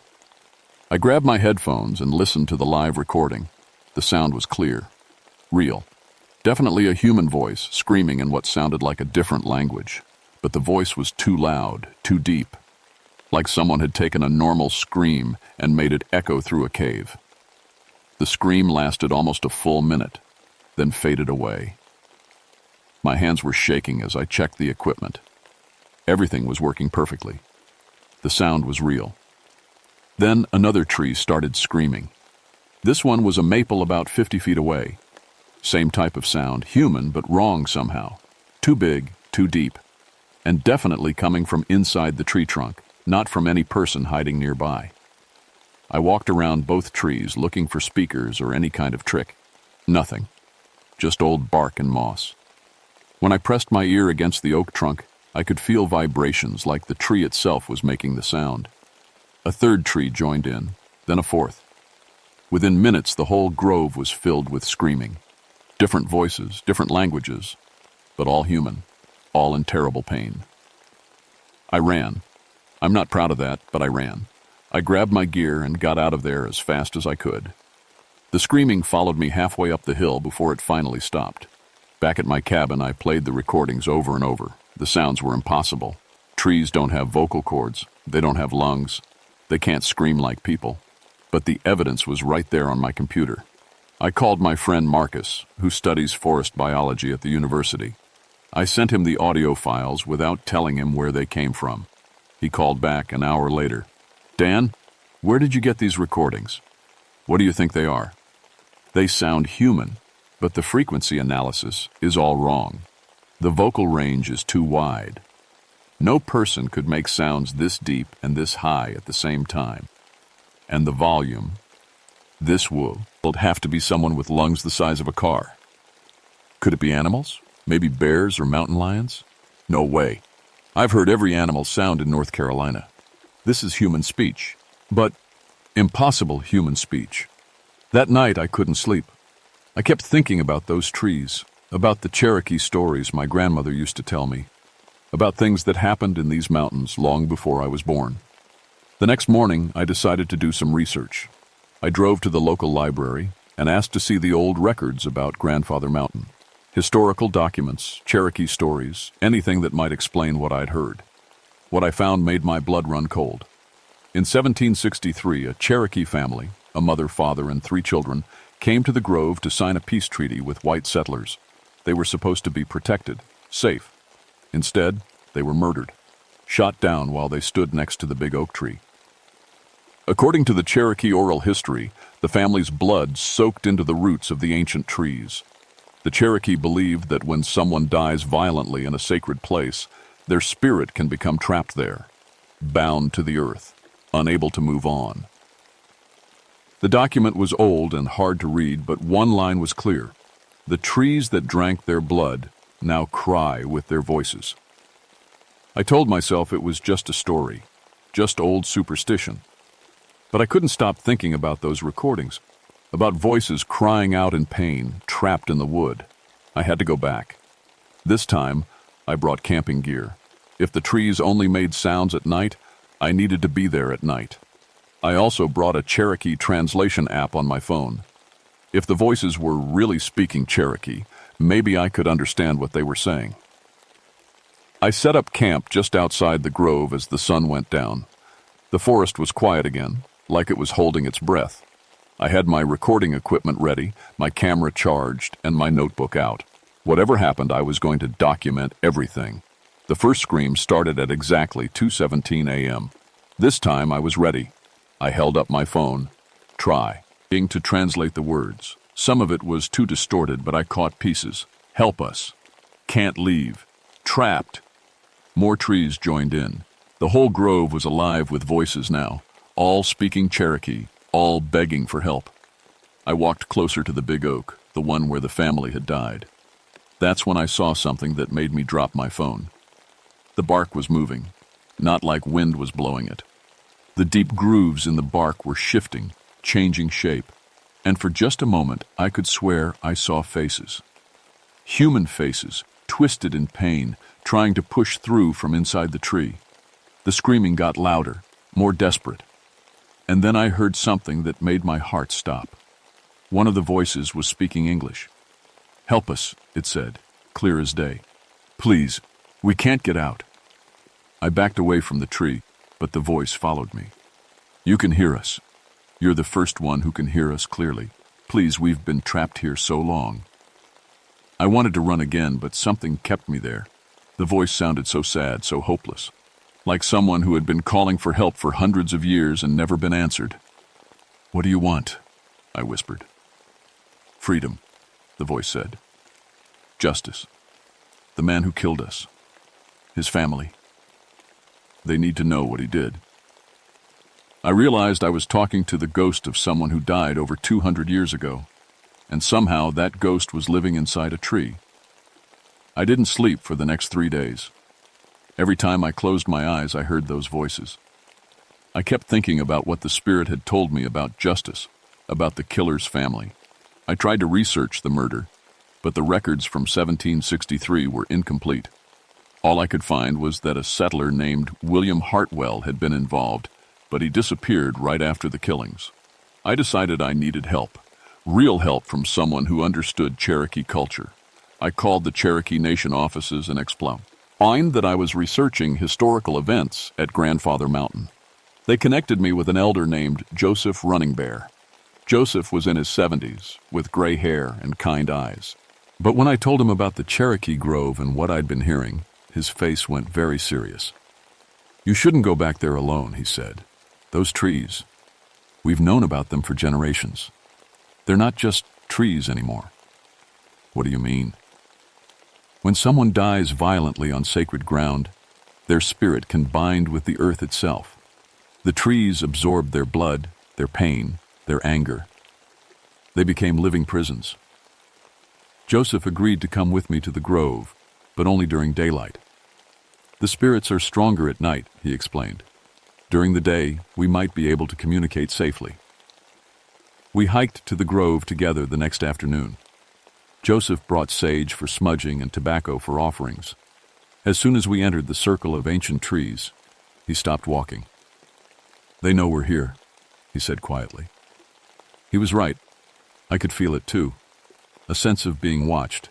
The trees seemed more alive somehow, like they were paying attention to us. Joseph approached the big oak tree where the family had died. He placed tobacco at its base and spoke in Cherokee.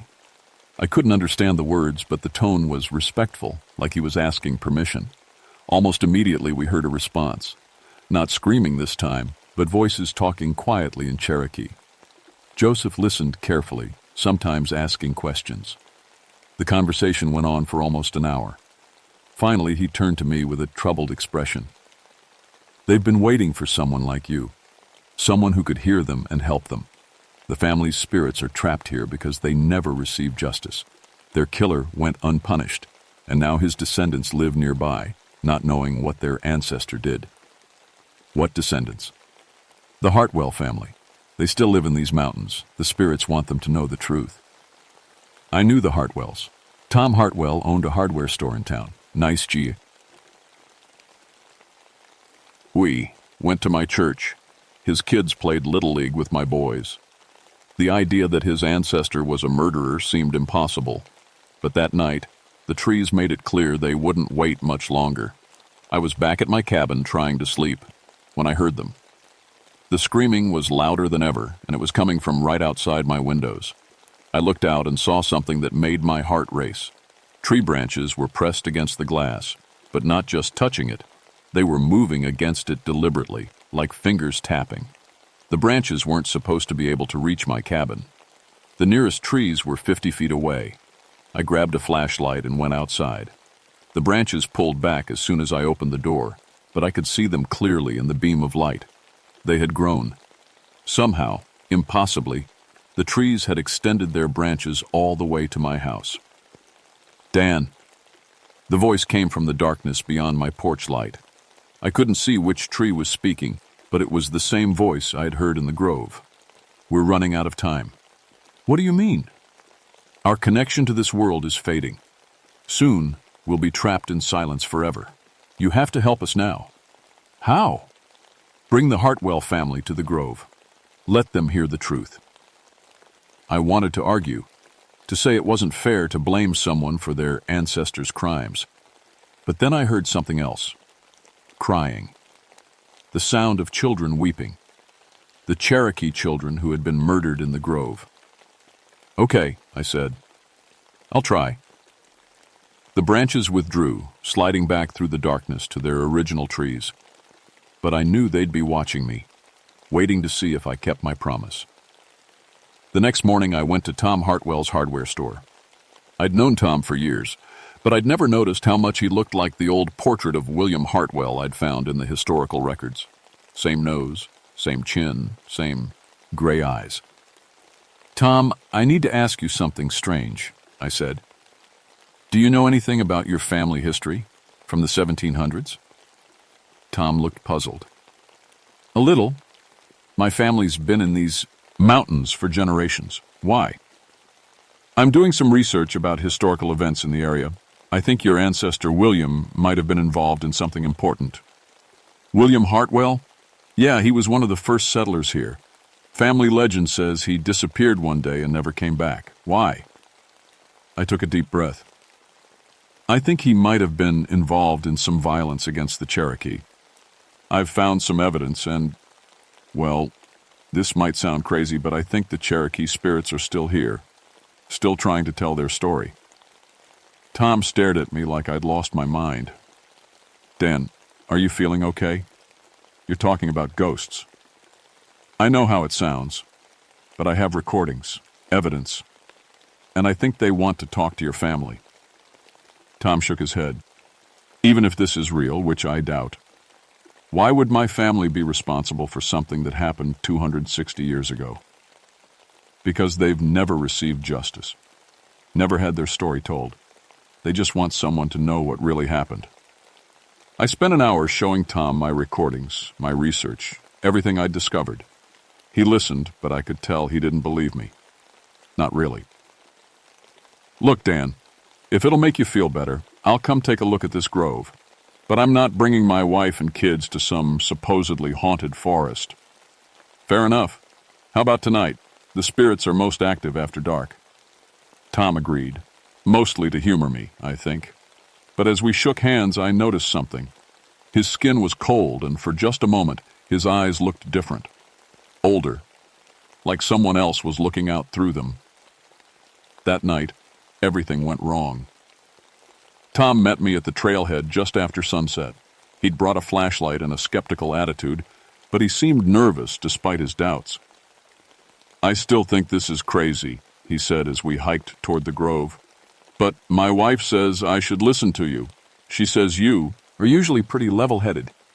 I know how it sounds, Tom. A month ago, I would have said the same thing. As we got closer to the Cherokee Grove, the forest went quiet again. Tom noticed it too. Where are all the animals? He asked. They avoid this area at night. We entered the circle of ancient trees. Even with our flashlights, it was dark. The massive trunks seemed to absorb light, creating deep shadows everywhere. Tom stayed close to me as we walked toward the big oak. This is where it happened, I said. Where your ancestor killed the Cherokee family.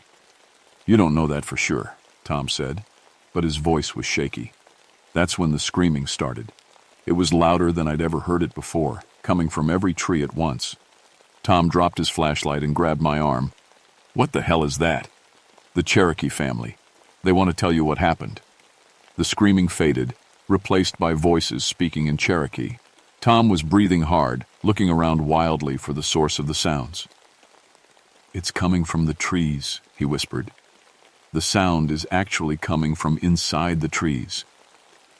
One voice separated from the others, speaking English in a sad, clear tone.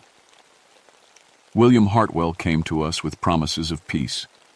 He said he wanted to make a treaty. We trusted him. Tom went completely pale. That's impossible. We brought our children to show good faith. We offered him food, gifts. We signed his papers. The voice got angry, filled with pain. Then his men came out of the woods. They had guns. William laughed and said there would be no treaty, no peace, only our land for his people. No, Tom whispered. No, my ancestor wouldn't. They shot my husband first, then my children. I tried to run, but William shot me as I reached this tree, our blood soaked into the sacred ground. Another voice joined in, deeper, angry. I am Running Wolf, Fat, her of this family. We trusted the white man's word. We died for that trust. More voices now, all telling the same story. The Cherokee family had come in peace and been murdered for their land. William Hartwell had planned it from the beginning. Tom was shaking his head, backing away from the trees. This isn't real. People don't live in trees. Voices don't come from wood. But then something happened that made both of us freeze in terror. The bark on the big oak tree began to change. The deep grooves shifted and moved, forming shapes. Faces, human faces, twisted in pain and anger. And one of those faces looked exactly like Tom. You have his blood, the spirit said. You have his face. You carry his guilt. I didn't do anything, Tom shouted. I wasn't even born. But you benefit from his crime. Your family owns land that was bought with our blood. You live in peace that was built on our murder. Tom turned to run, but the trees wouldn't let him. Branches swept down from the darkness above, wrapping around his arms and legs. Not gently. They gripped him tight enough to bruise. He struggled, but the branches were too strong.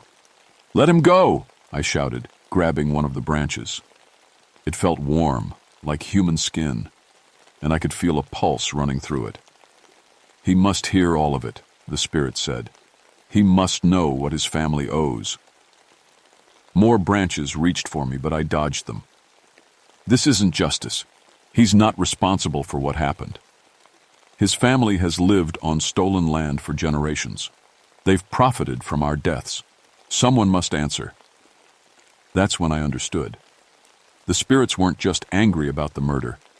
They were angry about being forgotten.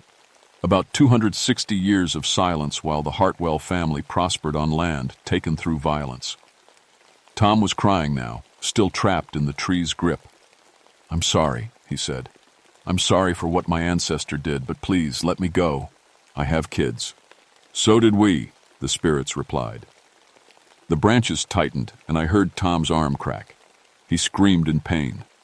That's when I made a decision that probable. He saved both our lives. Wait, I called to the spirits. There's another way to get justice. The branches stopped squeezing, but didn't release Tom. What way? The spirits asked. Let people know the truth. Not just Tom, but everyone. Let me tell your story. Let me make sure people remember what really happened here. There was silence for a long moment. Then the spirits began talking among themselves in Cherokee. I couldn't understand the words, but I could feel their emotions. Anger, sadness, hope. Finally, the main spirit spoke again. You would do this? Tell our story truthfully. Yes. I'll research everything. I'll document it properly. I'll make sure the Cherokee Nation knows. I'll make sure the history books get corrected. And the Hartwell family? What about their debt to us? I looked at Tom, still trapped in the tree's grip. Tom, what if your family gave some of the land back, or donated money to Cherokee causes? Something to honor the family that died here. Tom nodded quickly. Yes, whatever you want. Just, please, let me go. The spirits were quiet for another long moment. Then, slowly, the branches began to release Tom. He fell to his knees, holding his injured arm. We will accept this, the spirits said. But if you break your promises, we will find you. Both of you. The faces in the bark began to fade, and the voices grew quieter. We have waited so long to have our story told, the spirit said sadly. So long to be remembered. I won't let you be forgotten again, I promised. As we helped Tom out of the grove, the trees went silent, but I could feel them watching us, waiting to see if we would keep our word. That was 3 months ago. Tom's arm healed, though he still has nightmares about the trees. But he kept his promise. His family donated 50 acres of their land to the Cherokee Nation for a memorial park. They also funded a scholarship program for Cherokee students studying environmental science. I kept my promise too. I've spent the last 3 months researching and documenting everything that happened in 1763. The Cherokee Nation helped me access their oral histories, and I found more historical records that confirmed the spirit's story. William Hartwell really was a murderer who used the promise of peace to lure an innocent family to their deaths. I've written a full report that's been accepted by the North Carolina Historical Society. It will be published next month, and there are plans for a memorial marker at the Cherokee Grove.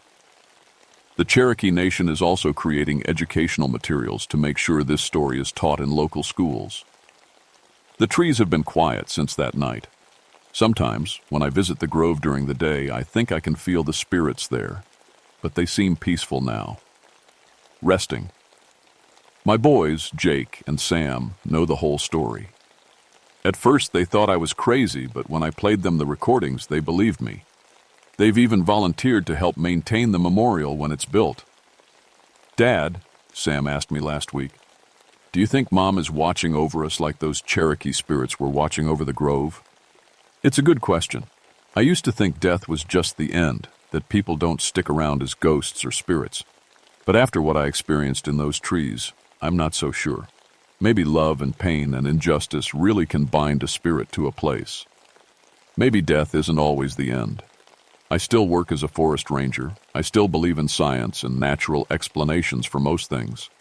But now I also believe that some places hold memories. Some trees remember what they've seen. Some voices echo across centuries, waiting for someone to listen. The Cherokee Grove is protected now, marked as a sacred site. Hikers are welcome during the day, but the area is closed at night.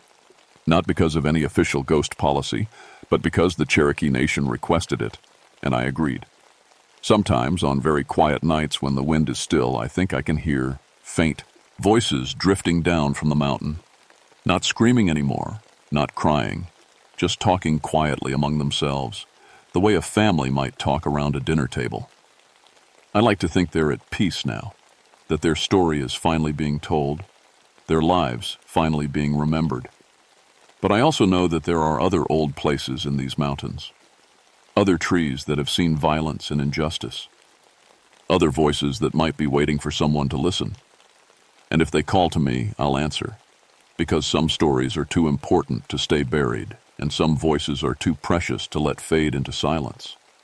That's what I've learned from the screaming trees of Grandfather Mountain. The dead don't always rest quietly, especially when they died unjustly.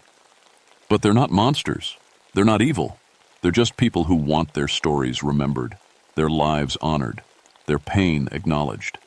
And sometimes, if you listen carefully and treat them with respect, they'll trust you with the most powerful thing they have left, the truth. My name is Dan Rockwell, and I'm still a forest ranger. But now I'm also something else, a keeper of memories, a voice for the voiceless, a bridge between the past and the present. And in these ancient mountains, that might be the most important job of all.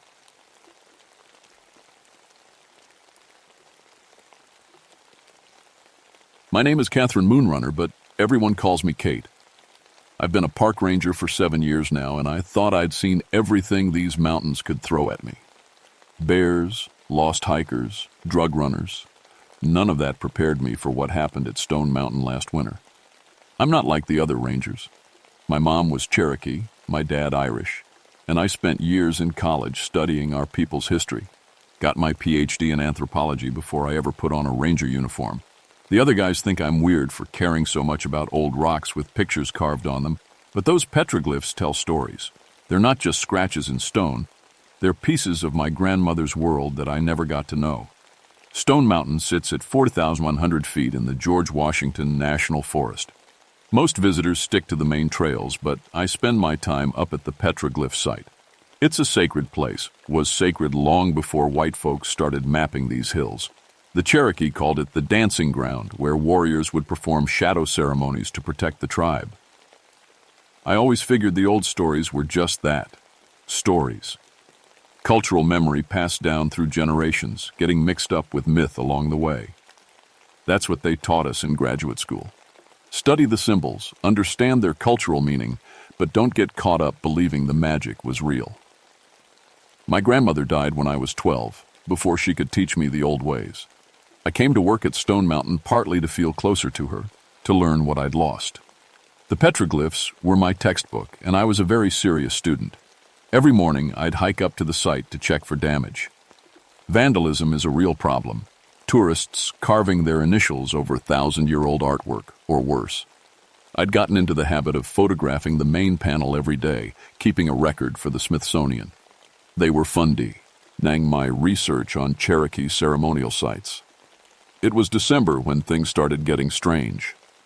3 weeks before the winter solstice, the shortest day of the year. I remember because I was planning to be up there for the solstice sunrise to see how the shadows fell across the carvings. Part of my research was tracking how the Cherokee might have used natural light in their ceremonies. The first thing I noticed was small. In my daily photos, one of the dancing figures looked different, not damaged, different, like it had shifted position slightly, turned its head a few degrees to the left. I figured I was just tired, or maybe the angle of my camera had changed. But then it happened again, and again. By the end of the first week, I was taking photos from the exact same spot every day, using a tripod and marking my position with spray paint. The figures were definitely moving, not much. A hand raised higher, a leg bent at a different angle, a face turned toward the forest instead of the sky. I started bringing measurement tools, scanning equipment, chemical analysis kits. Everything I could think of to prove I wasn't losing my mind. The stone showed no signs of recent carving, no tool marks, no fresh cuts, no evidence that anyone had been messing with the site. But the pictures didn't lie. The shadow dancers were dancing. That's when I realized I might be dealing with something beyond my academic training, something my grandmother would have understood, but I'd been too educated to believe. I was about to learn that some old stories are more than just stories. The real shock came on a Tuesday morning in mid-December. I was setting up my camera equipment like always when I saw something that made my hands shake so bad I nearly dropped the tripod. There was a new figure on the stone wall, not carved, burned into the rock like a shadow frozen in place. A warrior in traditional Cherokee dress, but unlike the ancient figures around him. This one looked recent, like he'd just stepped out of a powwow and pressed himself against the stone. I ran my hands over the surface. The stone was warm to the touch, which didn't make sense in the freezing mountain air. The new shadow figure had perfect detail, feathers in his hair, the pattern on his buckskin shirt, even the expression on his face. He looked angry. My scientific mind kicked in. I took pictures from every angle, measured the figure, tested the stone temperature with an infrared thermometer. The new shadow was 20 degrees warmer than the surrounding rock. That afternoon, I drove down to Cherokee, North Carolina, to talk to Joseph Crow Feather. He's an elder who'd helped me understand some of the ceremonial aspects of the petroglyphs for my research. When I showed him the photos, his face went pale. "Kate," he said, setting the pictures down carefully, "you need to stop going up there alone." "What is it, Joseph? What am I looking at?" He was quiet for a long time, staring at the image of the new shadow figure. "That's Running Wolf. He was my great-great-grandfather's brother, died in 1839, fighting the soldiers who came to move us west. The hair on my arm stood up. "Joseph, that's impossible. This appeared yesterday." "The shadow dancers don't follow your calendar, girl. When the sacred places are threatened, they come back. They're guardians, Cherokee warriors who chose to stay behind, bound to the stone, protecting our holy ground."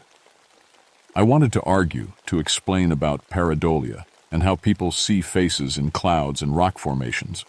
But I'd measured that figure. It wasn't a trick of light or an overactive imagination.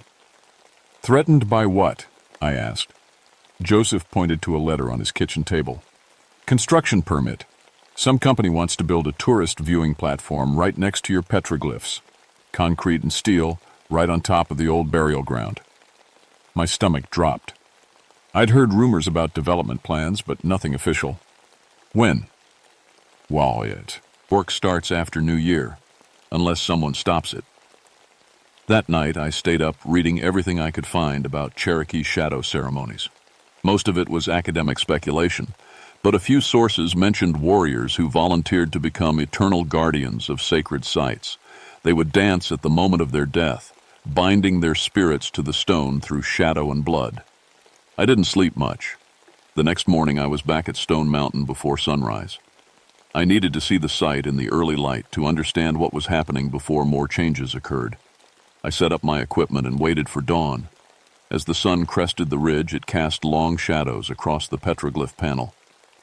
And that's when I saw him. A shadow figure detached itself from the stone wall and stepped onto the ground. Not carved, not burned into rock. A living shadow, moving independently, walking across the frozen earth toward the tree line. It had depth and substance, but no color except varying shades of darkness. I grabbed my camera and started shooting, my hands shaking so bad half the pictures came out blurred. The shadow figure stopped at the edge of the clearing and turned back toward me. Even though it had no real features, I could feel it watching me. Then it gestured, a clear hand motion toward the forest, like it wanted me to follow. Every instinct told me to run back to my truck and get off the mountain, but my grandmother's blood was calling to me, and somehow I knew this shadow warrior meant no harm, at least not to me. I followed him into the woods. The shadow moved through the trees like smoke, always just ahead of me, always visible but never quite solid. We walked for maybe 20 minutes before he stopped at a clearing I'd never seen before, despite years of hiking these trails. In the center of the clearing was a circle of stones, not natural, but carefully placed, in a pattern that felt familiar. Cherokee medicine wheel, maybe, or a ceremonial ground. The shadow figure stood in the center and pointed at the earth beneath his feet. Then he vanished. Knelt and brushed away the dead leaves. The soil was different here, darker, richer, mixed with something that looked like charcoal. As I dug deeper, my fingers hit something hard. Bone. Not animal bone. Human. Small. The size of a child's rib. That's when I understood what Joseph meant about the burial ground, and why the shadow dancers were waking up. Someone was about to build a tourist platform on top of a Cherokee children's cemetery. I should have called the state archaeologist right away. Should have reported the burial site and started the legal process to protect it. But I knew how these things worked. Months of bureaucracy while the construction company fought every delay, and meanwhile the bulldozers would keep getting closer. The shadow dancers weren't going to wait for bureaucracy. Over the next week, I watched them grow stronger. Every morning brought new figures burned into the stone wall, warriors from different eras, all with the same determined expression.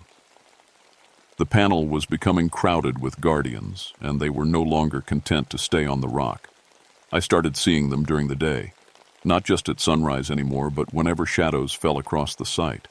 They moved through the forest like a patrol, checking the perimeter, always watching the access road where the construction equipment would come. The first incident happened on a Friday. A survey crew came up to mark boundary lines for the viewing platform. I was at the ranger station when the call came in. 3 men claiming their equipment was malfunctioning, their GPS units spinning wildly, their surveying instruments giving impossible readings. I drove up to find them packing up in a hurry. Their truck wouldn't start, and 2 of their expensive electronic devices had stopped working completely. The crew chief, a weathered guy named Davis, was trying to act tough, but I could see he was spooked. "Damnedest thing," he told me. "Instruments were working fine until we started marking the platform location. Then everything went haywire." I helped them jumpstart their truck, but I knew what had really happened. The shadow dancers were sending a message.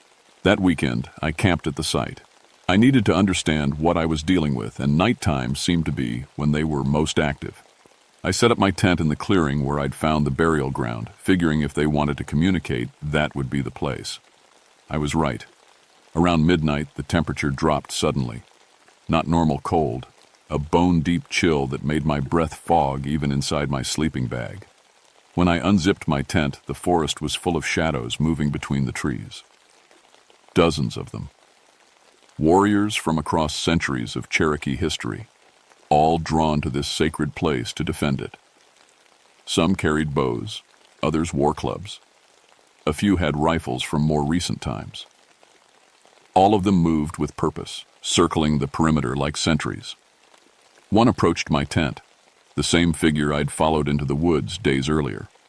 Up close, I could see more detail. He was young, maybe 25, with traditional warrior markings painted across his shadow face. When he spoke, his voice was like wind through leaves. "You have Cherokee blood," he said. "You understand the sacred." "I'm trying to understand," I whispered back. "The burial ground holds children who died in the removal, torn from their families, forced to march west, buried far from home. We swore to protect them. We will not let machines disturb their rest." "The construction company doesn't know about the burial site. If I can prove it exists, legally document it, they'll have to move the platform." The shadow warrior shook his head. "Your laws protect nothing. We have seen this before. Papers are written, promises made, then broke. And when money calls, only strength protects the sacred." "What kind of strength?" He gestured toward the other shadows moving through the forest. "We are bound to this place until all threats are gone. We cannot rest while desecration waits." The implications hit me.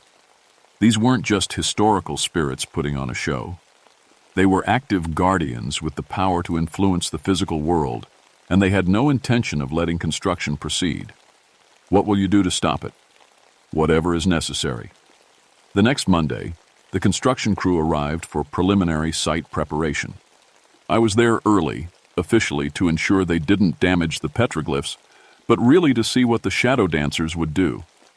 At first, everything seemed normal.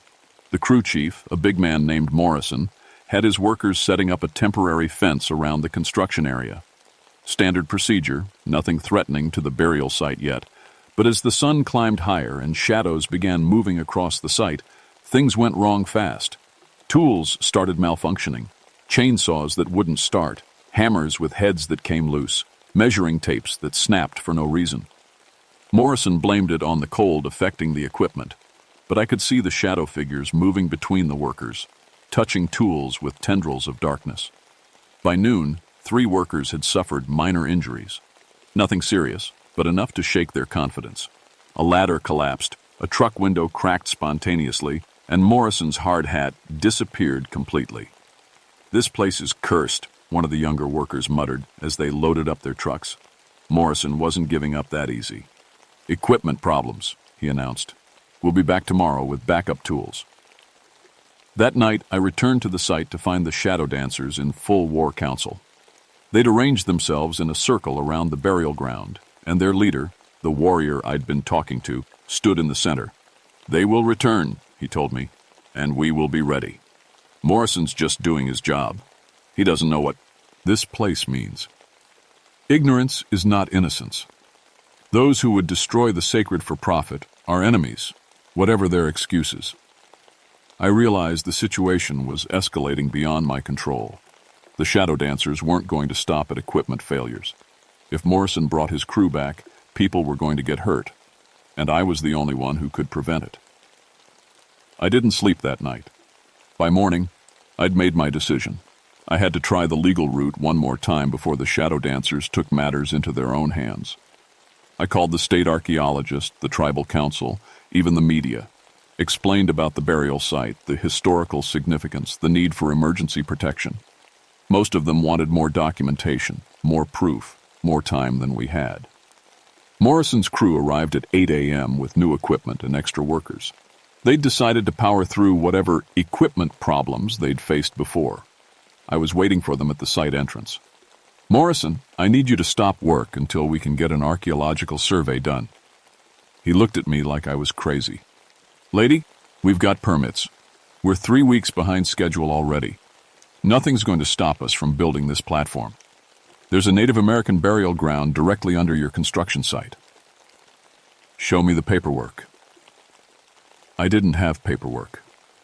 I had shadow dancers and ancient bones and a growing certainty that someone was about to die. Morrison pushed past me and signaled his crew to start working. "Clear that tree line first," he called out. "We need equipment access to the platform site." The first chainsaw roared to life at the edge of the burial ground. That's when the shadow dancers struck. The saw bucked in the operator's hands like it was alive, the chain snapping and whipping through the air inches from his face.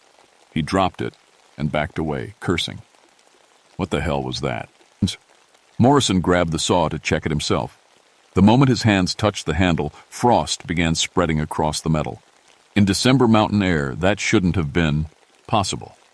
But ice crystals were forming on the chainsaw body. "Must be a fuel line issue," Morrison muttered, but his voice had lost its confidence. The second saw did the same thing. Then the third. Every piece of equipment they tried to use near the burial ground either malfunctioned or became too cold to handle. But Morrison was stubborn. He had a deadline and a reputation to protect. "We'll clear the area by hand," he announced. "Get the axes and manual tools." That's when I saw the shadow warrior step out of the forest. Not just me. Everyone saw him. A Cherokee warrior in full regalia, standing 20 feet tall, his shadow form blocking out the winter sun. His voice echoed across the clearing like thunder. "Leave this place!" Half the crew ran for their trucks. The others stood frozen, staring at something that shouldn't exist.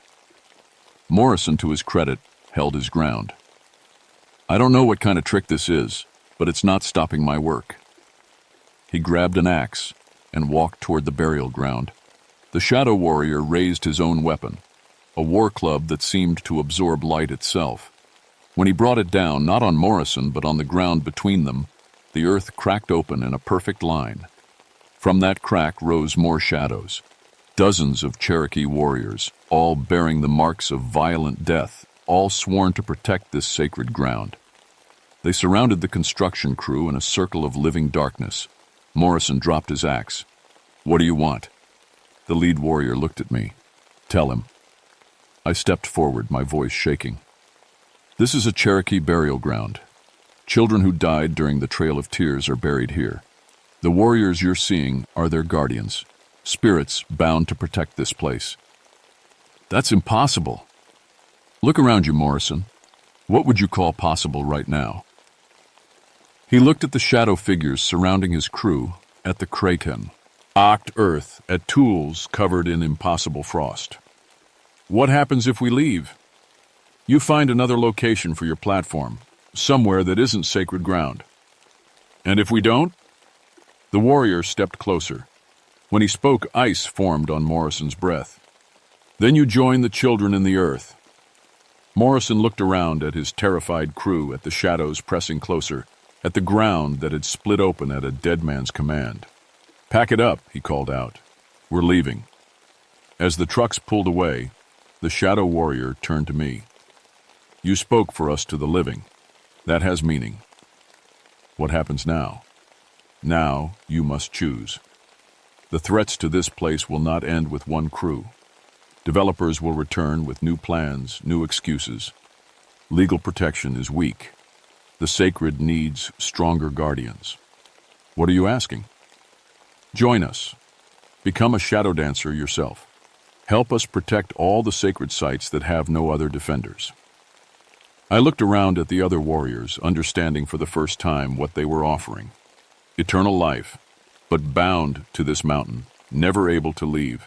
existing only to fight endless battles against those who would destroy native heritage. I can't do that. I'm not ready to die. You would not die. You would transform. Your body would fade, but your spirit would grow strong. And you would finally understand the old ways your grandmother never got to teach you. The temptation was real. To bridge the gap between the world I'd lost and the world I lived in. To become a true protector of Cherokee heritage instead of just an academic studying it. But I had another idea. What if there was a way to protect the sacred sites without binding more spirits to guard duty? What if the living could be strong enough to defend them? The warrior considered this. How? Legal protection, but backed by spiritual authority.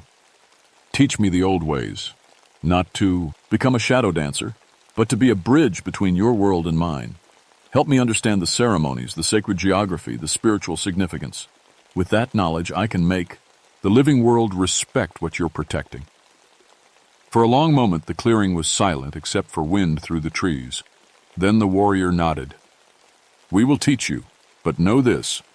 Once you accept this knowledge, you become responsible for it. If you fail to protect the sacred places, if you let the desecrators win, the blood debt passes to you. I understand. He extended a shadow hand toward me. Then let the teaching begin. When I touched his hand, the world exploded into visions of Cherokee history, ceremony, and sacred responsibility. I saw the construction of the shadow dance ritual, the binding of warriors to stone, the network of sacred sites across the mountains that I'd never known existed. And I understood that my real work was just beginning. That was 6 months ago. The construction company found a new location for their viewing platform 3 miles away from Stone Mountain. The official reason was geological instability and environmental concerns. I provided the bureaucratic language they needed, but we all knew the real reason they moved. Word spreads fast in small mountain communities. Morrison's crew told stories about shadow warriors and impossible cold, about tools that wouldn't work and ground that cracked open on command. Other construction companies started avoiding the area entirely. I used different language in my official reports. Significant archaeological findings and culturally sensitive sites requiring protection. The Smithsonian has funded a full survey of the area, and we've documented 17 burial sites that were previously unknown. All of them are now under federal protection, but the real protection comes from the shadow dancers. They're still there, still watching. I visit the site every few days, officially for research, but really to continue my education. The warriors have been teaching me the old ceremonies, the proper protocols for sacred sites, the spiritual geography of Cherokee territory that extends far beyond any government map. I've learned that Stone Mountain was just one node in a vast network of protected places. Guardian spirits watch over sacred caves, ceremonial grounds, ancient trails, and burial sites throughout the Appalachian Mountains. Most of them are invisible to modern eyes, forgotten by the living world, but defended by warriors who chose eternal vigilance over peaceful death. My role has evolved beyond park ranger or academic researcher. I've become a translator between worlds, helping the shadow dancers understand modern legal systems while teaching the living world to respect spiritual boundaries they can't see. It's not easy work. Developers keep coming with new schemes. Tourists want access to sacred sites, and government bureaucrats don't understand why certain mountains should remain untouched. But now, when I speak for protection of Cherokee heritage sites, my words carry weight they never had before, because I'm not just quoting textbooks anymore. I'm speaking from knowledge passed down by warriors who died defending these places. The shadow dancers haven't revealed themselves to outsiders since that day with Morrison's crew. They don't need to. Word is spread that Stone Mountain is protected by something beyond normal understanding. Construction companies avoid the area, vandals stay away, and the petroglyphs remain untouched. Sometimes, late at night when I'm camping at the site, I see them moving through the forest, patrolling, watching, keeping their eternal vigil. The lead warrior, I learned his name is Standing Bear, still visits to share knowledge and check on my progress. You are learning, he told me during my last visit. Soon you will be ready for greater responsibilities. What kind of responsibilities? There are other mountains, other sacred sites, other battles to fight. The Cherokee homeland is vast, and the threats never end. I understand now that my work at Stone Mountain was training for something larger. Standing Bear and his fellow guardians are preparing me to help protect the entire spiritual landscape of Cherokee territory. Sacred sites scattered across multiple states, many of them lost to historical records but still defended by bound spirits. It's a heavy responsibility, but it's also a gift. My grandmother died before she could teach me the old ways, but the shadow dancers are giving me knowledge that goes back centuries. I'm learning songs and ceremonies that were never written down, understanding connections between landscape and spirituality that academic training never revealed. The petroglyphs are still changing. New figures appear regularly, not just Cherokee warriors now, but other guardians. Creek, Catawba, and Shawnee spirits who were allies in the old wars and remain allies in protecting sacred ground. The stone wall has become a gathering place for all the bound spirits of the Southeast, a council ground where they coordinate their efforts. And they're teaching me that the shadow dancers aren't unique to Cherokee tradition. Every indigenous culture that was forced from their homeland left behind spiritual guardians. Across America, from the Atlantic to the Pacific, bound spirits watch over sacred sites that the living world has forgotten. My grandmother's people developed the shadow dance ceremony, but the principle is universal. When sacred places are threatened and legal protection fails, the spirits of the dead rise to defend them. I carry that knowledge with me now as I expand my work beyond Stone Mountain. Each month I travel to different sites, always with official archaeological justification, but really to make contact with guardian spirits and document their needs. Some sites are well protected, others are under immediate threat from development, mining, or simple neglect. In every case, I serve as the bridge between spiritual age and legal protection, using my credentials to get court orders and federal intervention, while the shadow dancers provide enforcement that no construction crew wants to challenge. It's dangerous work in ways I'm still learning to understand. The more I become involved with guardian spirits, the more I exist between the world of the living and the world of the dead. Sometimes I catch myself becoming translucent in strong sunlight or casting shadows that move independently of my body. Standing Bear warned me this would happen. Knowledge has a price, he said. The more you learn of our ways, the more you become like us. One day, you may have to choose which world claims you. But that's a decision for the future. For now, I have work to do. The shadow dancers of Stone Mountain taught me that some battles are eternal, that protection of the sacred requires vigilance across generations, and that the dead can be more reliable allies than the living. They also taught me that my grandmother's blood carries responsibilities I never understood as a child. I may have grown up disconnected from Cherokee tradition, but the tradition never abandoned me. And now, when I walk through the forests of Appalachia, I'm never alone. Shadow warriors move through the trees beside me, bound to eternal service, but finally working with a living ally who can speak their language to the modern world. The sacred places are still under threat. They always will be. But they're no longer defenseless, and neither am I.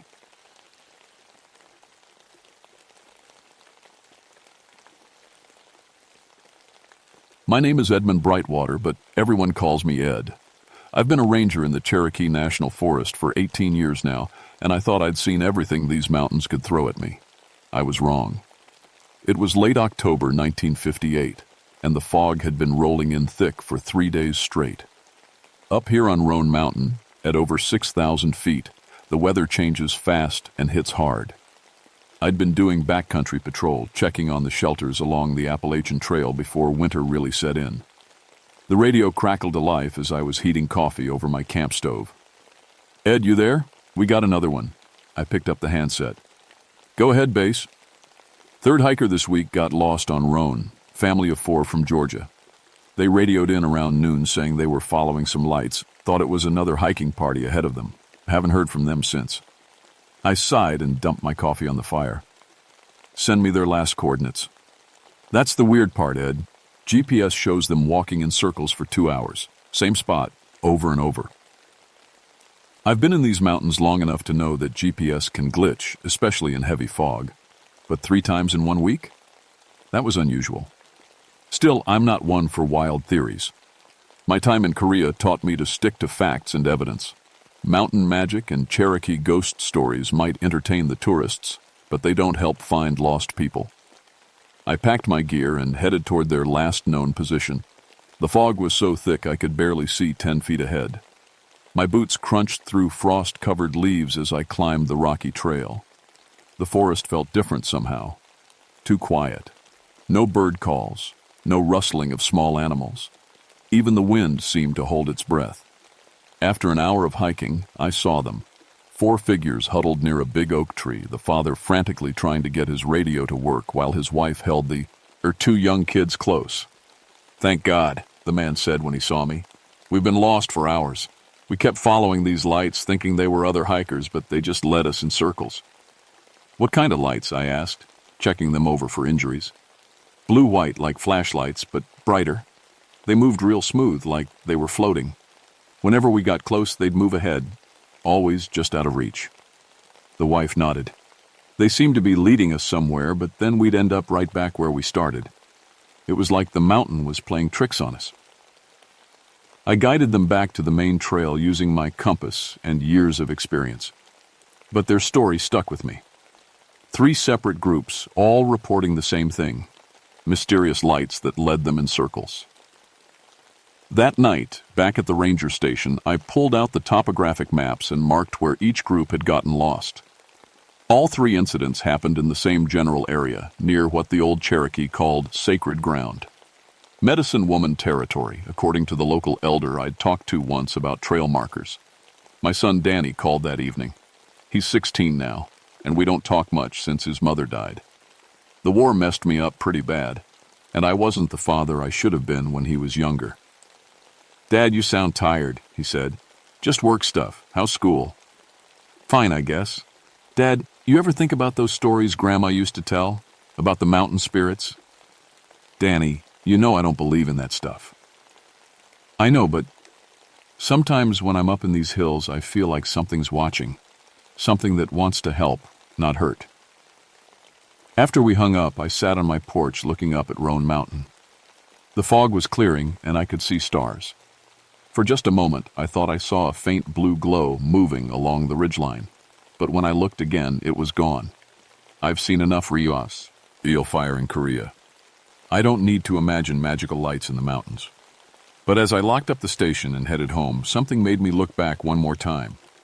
The blue glow was there again, pulsing gently like a slow heartbeat against the dark mountain sky. The next morning brought news of another missing hiker. This time, it was solo, an experienced backpacker named Jim Morrison from North Carolina. He'd been hiking the Appalachian Trail for 3 weeks and knew these mountains well. His last radio check was at dawn. "Beautiful morning up here, seeing some unusual lights on the trail ahead. Going to investigate." That was 6 hours ago. I grabbed my pack and headed up the mountain. Jim's GPS coordinates showed the same impossible pattern. Circular movements in the exact area where the other hikers had gotten lost. But Jim was different. He was an expert navigator, former military like me. He wouldn't just follow random lights into the woods. The fog was lighter today, and I could see farther up the trail. About 2 miles from Jim's last position, I found his pack hanging from a tree branch 8 feet off the ground. His gear was neatly arranged inside. Nothing missing, nothing disturbed. But there was no way he could have hung it that high without a ladder. I called out his name. My voice echoed off the rocks and faded into nothing. Then, from somewhere ahead, I heard a faint response. "Here! Follow the lights!" Jim's voice, but distant and dreamy, like he was talking in his sleep. I moved toward the sound, staying alert. The trail curved around a massive boulder, and that's when I saw them. 3 orbs of blue-white light floating about head-high, maybe 50 yards ahead. They pulsed gently, and I could swear they were waiting for me. My rational mind kicked in. Ball lightning, maybe, or some kind of electrical phenomenon caused by the mountain's mineral content. I'd read about that stuff in my ranger training. But then the lights began to move. They drifted down the trail in perfect formation, always staying just far enough ahead to remain visible. When I stopped, they stopped. When I walked faster, they moved faster. It was like they were leading me somewhere specific. Against my better judgment, I followed. The lights led me off the main trail onto an old Cherokee path I'd never seen before. The trees closed in overhead, blocking out most of the daylight. Ancient oaks twisted together like gnarled fingers, and moss covered everything in a thick green carpet. After 20 minutes, the lights stopped at a small clearing. In the center sat Jim Morrison, cross-legged on the ground with his eyes closed. He looked peaceful, almost like he was meditating. "Jim!" I called out. He opened his eyes slowly and smiled. "Ed, how did you find me?" "Your pack was hanging in a tree. You've been missing for hours. Are you hurt?" Jim looked confused. "Missing? I just sat down to rest for a minute. The lights brought me here. They're beautiful, aren't they?" I looked around, but the lights were gone. "What lights, Jim?" "The medicine lights. They heal things. I can feel it working." He touched his chest. "I've had this pain since Vietnam, shrapnel near my heart. But it's gone now, completely gone." I helped him to his feet. He moved better than I'd ever seen him move, like he was 20 years younger. We hiked back to the main trail in silence, but I kept looking over my shoulder, expecting to see those blue orbs following us. That night I called the Cherokee elder, Thomas Walkingstick. He'd lived on this mountain for 70 years and knew every story, every legend. "You saw the witch lights," he said after I described what happened. "The spirits of the medicine women. They've been here longer than anyone can remember." "Come on, Thomas. You know I don't believe in that stuff." "Belief isn't required, Ed. They recognize something in you. The spirit of a warrior carrying wounds that won't heal." "I'm fine," I sets aid automatically. Thomas was quiet for a long moment. "The medicine women see deeper than surface wounds. They see the pain you carry from the war, the guilt about your boy, the weight of all those you couldn't save. They want to help." After we hung up, I sat on my porch again, staring up at the mountain. The fog was rolling in, thick and gray, but underneath it I could see faint blue glows moving along the ridgeline. They were dancing. As I watched, the lights began to pulse in a pattern. 3 long flashes, 2 short, 3 long again. It was Morse code, SOS, the International Distress Signal. But who was in distress? The lights themselves, or someone they were trying to help? I grabbed my flashlight and flashed back the same pattern.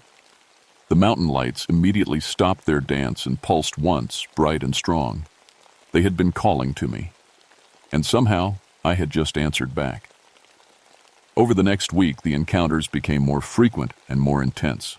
Every time I went up on patrol, the lights appeared. They no longer just led me to lost hikers. They were teaching me things. The lights would gather around certain trees, and I'd find old Cherokee trail markers carved into the bark. They'd pulse near hidden springs where I could refill my water bottles. When a storm was coming, they'd lead me to caves I never knew existed. But the strangest thing was how I felt when they were near. The constant ache in my chest, the weight I'd carried since Korea, began to lighten. My nightmares came less often. For the first time in years, I slept through the night. Danny noticed the change when he called. "You sound different, Dad." "Better. Just been getting good sleep." "Are you taking those pills the doctor gave you?" "No, don't need them anymore." It was true. The sleeping pills, the anxiety medication, I'd stopped taking all of it. Whatever the lights were doing to me, it was working better than any medicine. But then came the night everything changed. I was doing a late patrol, checking on a group of college kids who'd set up camp near Roan High, Knob. The temperature was dropping fast, and I wanted to make sure they had proper cold weather gear.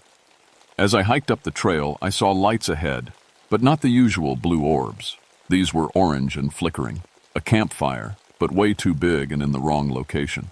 I ran toward the glow and found the college kids' campsite engulfed in flames. Their tent was burning, and I could hear screaming from inside.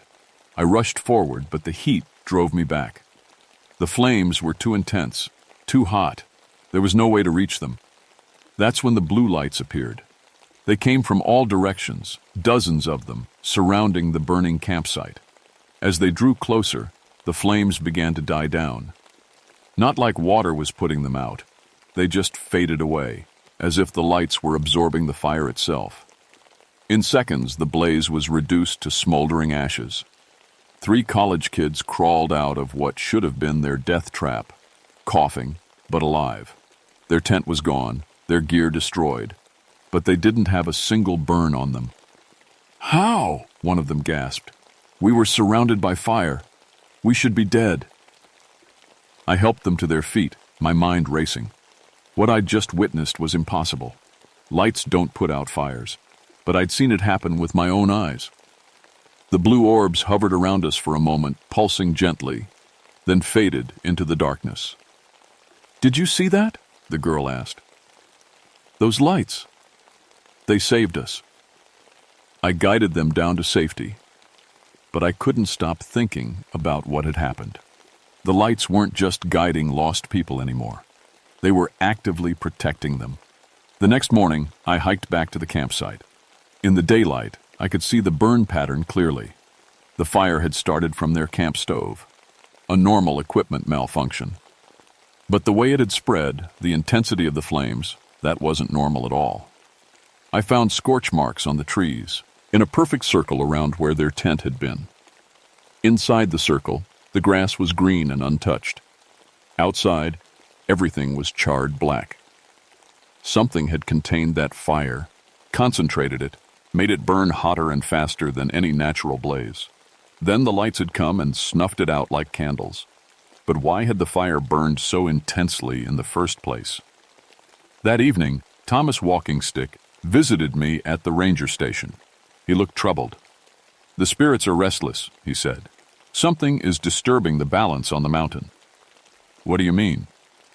"The medicine women's lights have protected this place for generations. But there's something else here now. Something that feeds on fear and pain." "You're talking about evil spirits?" Thomas nodded gravely. "The Cherokee have many stories about shadow beings that hunt in the mountains. They're drawn to places where people have suffered, where blood has been spilled. They try to claim souls that are already wounded." My blood went cold. The college kids' fire was not natural. Something wanted them to burn, to feel terror and pain. The medicine women fought it off, but the battle isn't over. As if on cue, my radio crackled. "Ed, we got a problem. Family of 5 went missing this afternoon. Last radio contact mentioned they were being chased by something in the woods." I grabbed my gear and headed for the door. Thomas caught my arm. "Be careful up there tonight. The shadow thing knows about you now. It knows the medicine women have chosen you as their partner. It will try to corrupt that connection." "How?" "By making you doubt.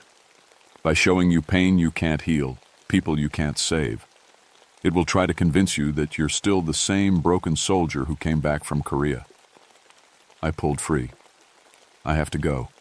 People are in danger." "Yes," Thomas said quietly.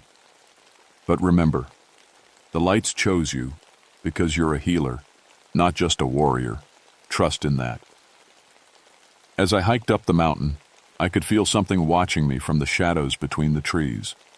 Not the warm, protective presence of the medicine lights, but something cold and hungry, something that wanted to feed on human suffering.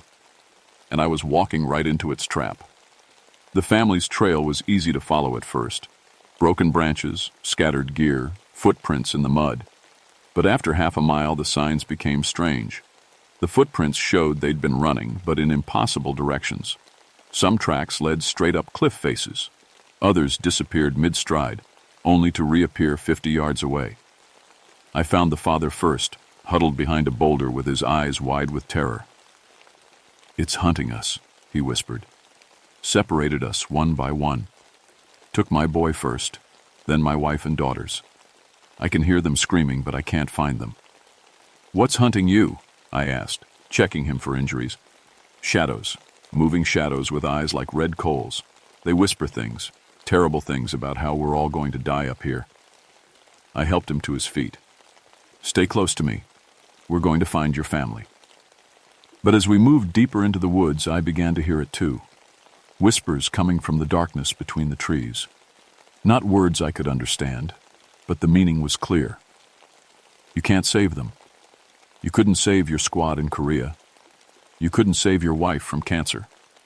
You can't save anyone. My chest tightened with the old familiar weight of guilt and failure. The whispers were right. I was just a broken-down soldier pretending to be a hero. That's when the blue lights appeared. They came slowly at first, just a few orbs floating between the trees. But as the shadow whispers grew louder, more lights joined them. Dozens, then hundreds, filling the forest with gentle blue radiance. The whispers stopped. In the sudden silence, I heard something else. A woman's voice, speaking Cherokee. I couldn't understand the words, but the tone was calm and reassuring.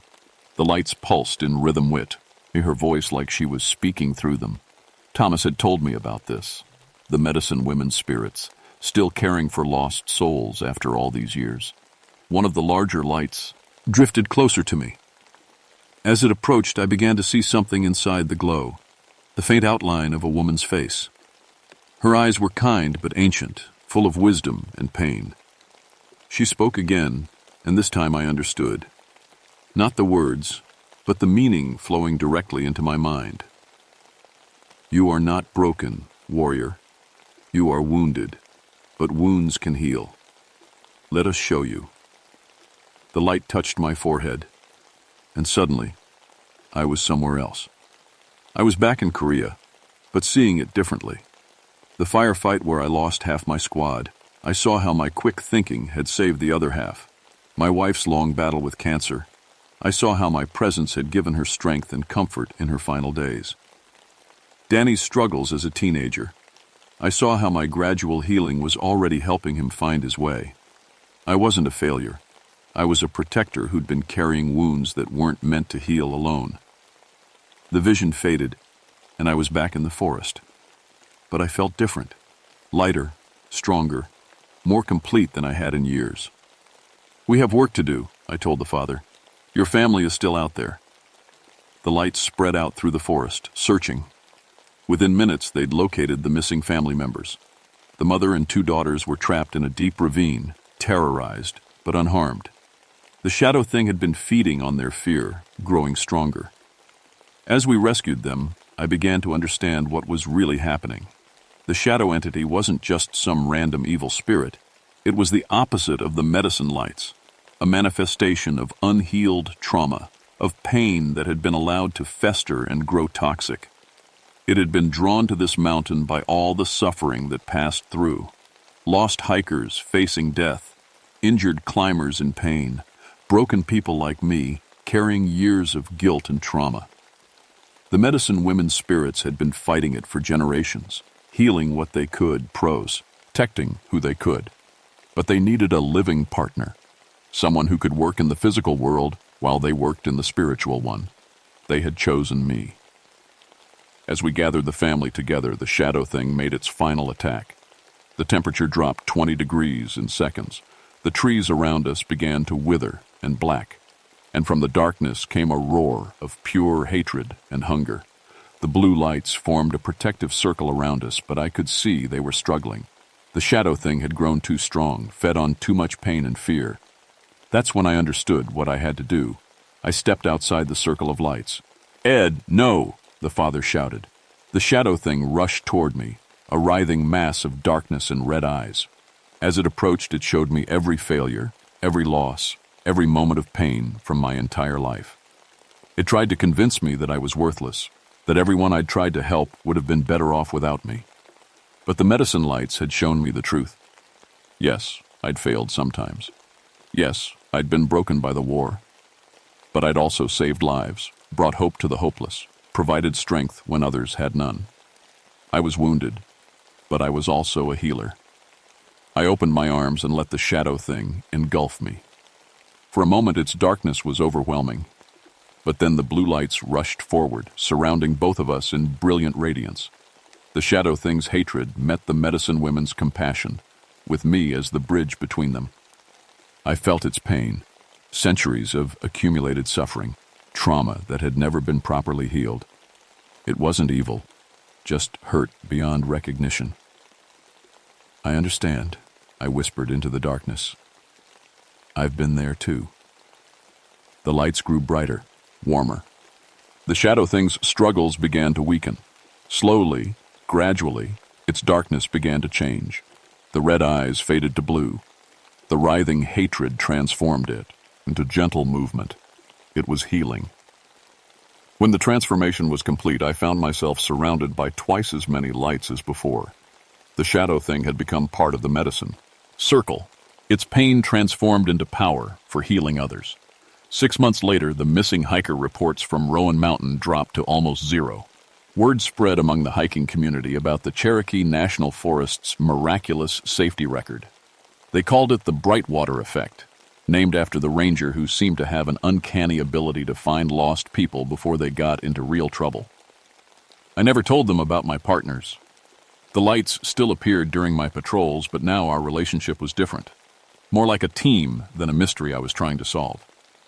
They'd alert me to dangerous weather conditions, guide me to hikers in distress, and sometimes just keep me company during long nights in the mountains. The healing worked both ways. The more I helped others, the stronger the lights became, and the stronger they became, the more my own old wounds continued to heal. Danny started visiting more often. Our relationship, broken for so many years by my trauma and guilt, slowly mended. He even joined me on a few patrols, and though he couldn't see the lights the way I could, he felt their presence. "There's something peaceful about these mountains," he said during one of our hikes, "like they're watching over people." "They are," I told him. "They always have been." Thomas Walking Stick wasn't surprised when I told him what had happened. "The medicine women have been waiting a long time for the right partner," he said. "Someone who understood both healing and warfare, someone who'd been broken enough to recognize brokenness in others." I became something of an unofficial ambassador between the Forest Service and the Cherokee community. We set up educational programs about the mountain's spiritual history, teaching visitors to respect the sacred sites while still allowing them to experience the natural beauty. The lights approved. I could tell by the ways. They danced during the full moon ceremonies we started holding at the visitor center. But sometimes, late at night when I'm alone on patrol, I remember that there are other shadow things out there, other places where pain has accumulated and festered into something dangerous. The medicine lights of Rowan Mountain are just one circle of healing in a world that needs many more. That's okay. We all start somewhere. Last week, I got a call from a ranger in the Smoky Mountains. They've been having strange reports. Hikers following mysterious lights, impossible GPS readings, people getting lost in areas they know well. "Any advice?" the ranger asked. I looked up at Roan Mountain, where faint blue glows were beginning to appear in the evening mist. "Keep an open mind," I told him. "And remember, sometimes getting lost is the first step toward finding what you really need." The lights pulsed once, bright and warm, and I knew they agreed. Some people say the mountains are haunted. They're not wrong, exactly. But it's not the kind of haunting that hurts you. It's the kind that heals.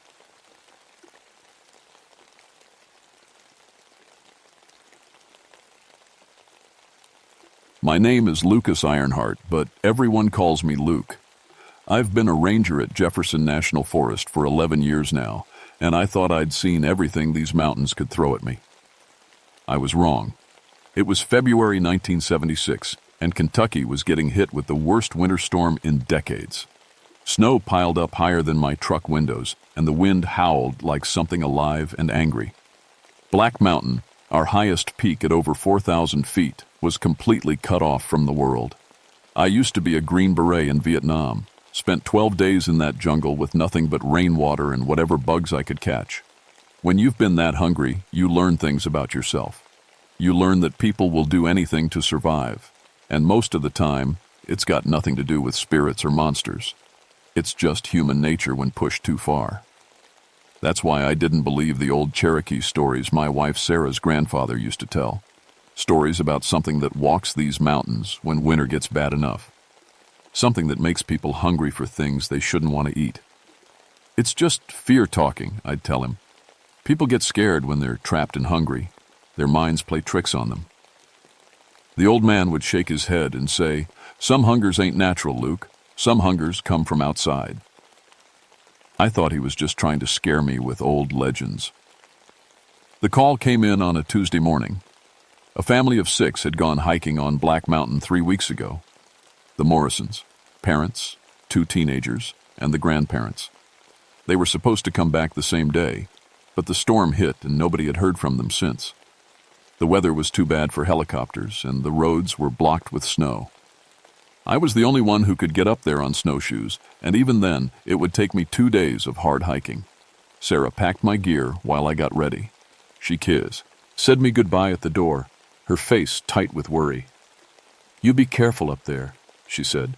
"Something feels wrong about this whole thing." "They're just scared and cold," I told her. "I'll bring them home." But as I strapped on my snowshoes and started up the mountain, I couldn't shake the feeling that Sarah was right. Something did feel wrong. The woods were too quiet. No birds, no squirrels, nothing. Just the wind and my own breathing. It took me a day and a half to reach their last known location. I found their camp in a small clearing, sheltered by tall pines. The tents were still standing, which was good. But when I got closer, I noticed things that made my skin crawl. The snow around the camp was stained dark in several places. There were tracks everywhere, but they weren't from animals. They were bare human footprints, even though the temperature was below freezing.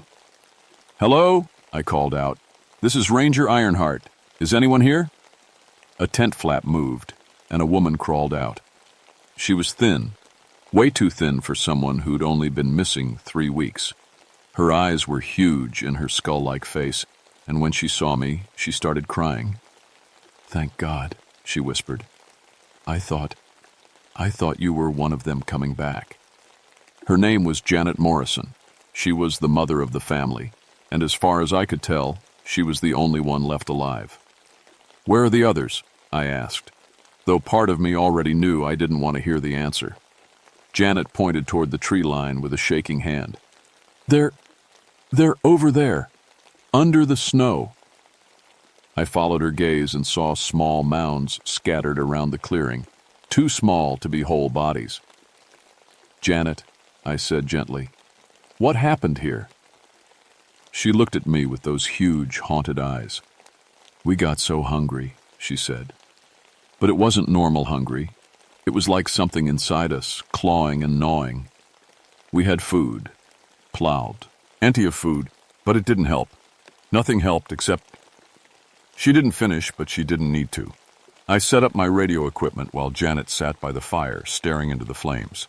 Tried to call for backup, but all I got was static. The storm was blocking everything. "Tell me what happened," I said. "Start from the beginning." Janet wrapped her arms around herself.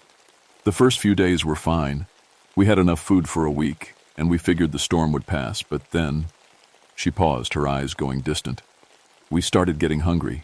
All the time, even right after eating." I'd seen this before in survival situations. Sometimes people panic and think they need more food than they actually do. "It wasn't normal hungry," Janet continued. "It was like something was eating us from the inside. David, that's my husband, he tried to ration the food, but we kept eating everything we had, and we were still starving." "What about hunting?" I asked. "Fishing?" "We tried, but there was nothing. No animals, no fish. It was like everything had run away from this place." I looked around the clearing again. She was right. I hadn't seen any animal tracks, except those strange bare footprints. "By the second week, we were getting crazy," Janet said. "The kids were crying all the time. Mom and Dad could barely move, and that's when we started seeing it." "Seeing what?" "The thing that walks at night. Tall as a tree, thin, like it never ate a thing in its life. But hungry. So hungry it made the air around it feel empty. I felt a chill that had nothing to do with the cold." "Janet, you were probably hallucinating from hunger and exposure." She looked at me then, and her eyes were completely serious. "It talked to us, Luke, in our heads, told us about the taste of warm meat, showed us how easy it would be." I started to respond, but she held up her hand. David was the first to break. One morning I woke up and he was chewing on something that used to be my father. My stomach twisted. In Vietnam, I'd seen some terrible things, but this was different. This was a family turning on each other. We tried to stop him, Janet continued, but by then we were all thinking about it, about how good it smelled, how much we needed it. She started rocking back and forth.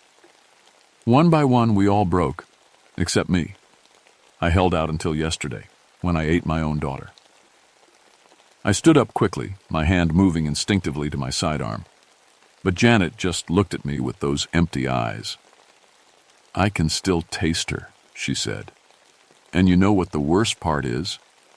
I'm still hungry." That's when I heard it. A sound like wind through trees, but we were in a clearing. It was coming from everywhere and nowhere. A whisper that seemed to go straight into my brain. So hungry. So very hungry. Janet smiled, and her teeth looked different somehow, sharper. "It's coming back," she said. "It always comes back when there's fresh meat." I grabbed my rifle and backed toward the edge of the clearing. "Janet, we need to get out of here, now." But she just kept smiling. "Where are we going to go, Luke? You can't outrun hunger, and you're starting to feel it too, aren't you?" She was right. Despite eating a full meal just hours ago, my stomach was starting to gnaw at itself. And when I looked at Janet sitting there by the fire, part of my mind started wondering what she would taste like. I forced myself to look away from Janet and tried to think clearly. This was some kind of mass hysteria, maybe brought on by extreme stress and isolation. I'd read about cases like this in my survival training. But then I saw the footprints again. Those bare human prints in the snow.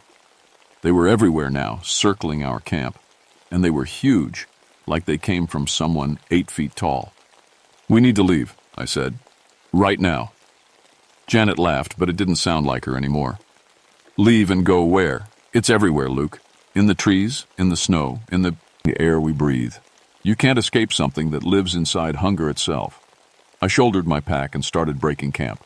"I don't care what you think is out there. We're getting off. This mountain." But as I worked, I could feel it starting. A hollow aching in my stomach that had nothing to do with being hungry for food. It was like something was scooping me out from the inside, leaving a terrible empty space that needed to be filled. I tried to ignore it and focus on survival procedures. Check equipment, plan route, assess weather conditions. But my eyes kept drifting back to Janet, and I started noticing things about her I hadn't seen before.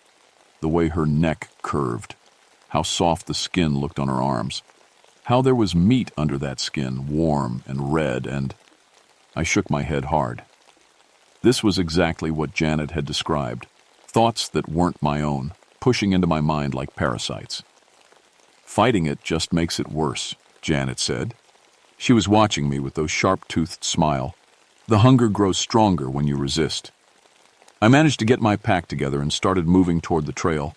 Janet followed, but slowly, like she was in no hurry to leave. "Where do you think you're going?" she asked. "Down the mountain.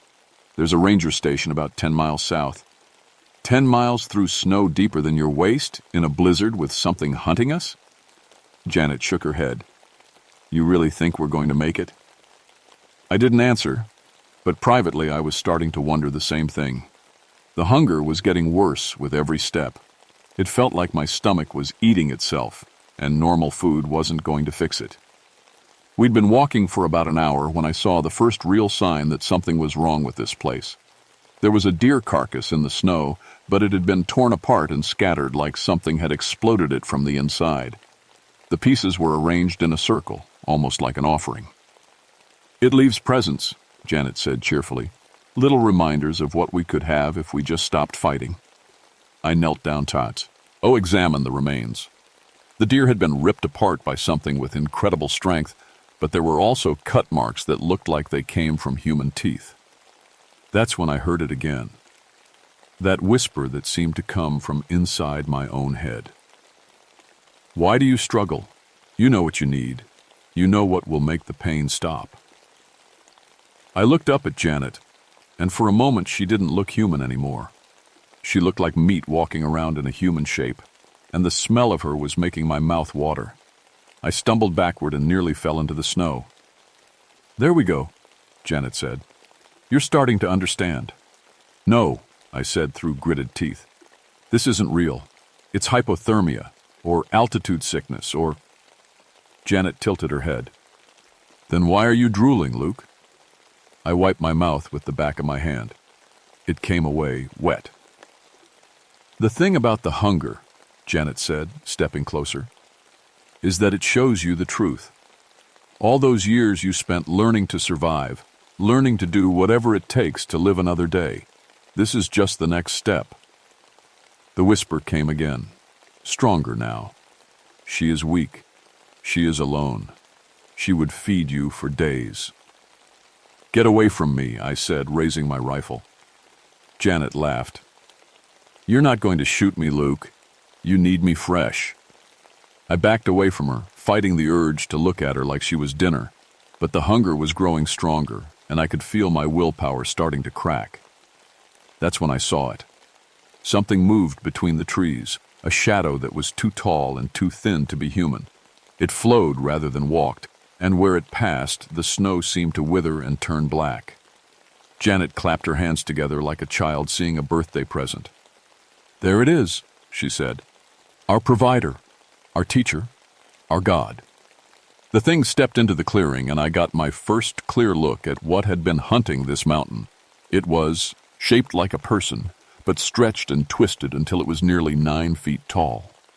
Its skin was gray-white like old bone, pulled tight over a frame that was nothing but angles and sharp edges. Its face was human, but starved down to just skull and eyes, huge yellow eyes that burned with endless hunger. But the worst part was its smile. It had too many teeth, all of them sharp, and when it opened its mouth, I could smell the rot of old meat on its breath. "Come to me," it whispered, and the voice came from everywhere at once. "Feed the hunger, end the pain." I raised my rifle and fired. The bullet passed right through the thing like it was made of smoke. It laughed, a sound like winter wind through dead trees, and kept walking toward me. "You can't kill hunger, Luke," Janet said. "You can only feed it." The creature, the Wendigo, I realized, remembering the old Cherokee stories, reached out with one long, bony finger and touched my forehead. The hunger exploded inside me like a bomb going off. Every cell in my body screamed for food, but not just any food. I needed meat, fresh meat, human meat. I looked at Janet, and she wasn't a person anymore. She was walking food, and the smell of her was driving me crazy. I could see exactly where to bite her neck, how to open the big artery there, how warm and rich her blood would be. "Yes," the Wendigo whispered. "You understand now. Take what you need." I dropped the rifle and took a step toward Janet. She smiled and spread her arms wide. "Finally," she said. I was getting tired of being the only one. But as I reached for her, something stopped me. A memory from Vietnam, from the worst moment of my life. I was trapped in a tunnel with my squad, and we'd been without food for days. My buddy Martinez was hurt bad, bleeding out, and he grabbed my arm with the last of his strength. "Don't let me become something I'm not," he'd whispered. "Promise me, Luke. Don't let me forget who I am." I'd held his hand while he died, and I'd promised. The memory hit me like a slap in the face. This thing, this Wendigo, it fed on desperation. It turned people into monsters by convincing them they had no choice. But there was always a choice. I backed away from Janet, fighting the hunger with everything I had. "No," I said. "I won't do it." The Wendigo's face twisted with rage. "You will starve. You will die in agony." "Maybe," I said, "but I'll die human." That's when I remembered what Janet's grandfather had told me about Wendigos. They were once human themselves, people who had given in to the hunger and become something else. They could influence others, but they couldn't force them. The choice had to be made freely. I pulled out my emergency flare and lit it. The bright red light filled the clearing, and the Wendigo shrieked and stumbled backward. "Light," I said, understanding. "You can't stand light, because it shows things as they really are." I lit another flare and threw it at the creature. It passed through its body, but the Wendigo writhed like it was in pain. "Janet!" I shouted. "Fight it! Remember who you are!" But Janet just shook her head. "It's too late for me. I already chose."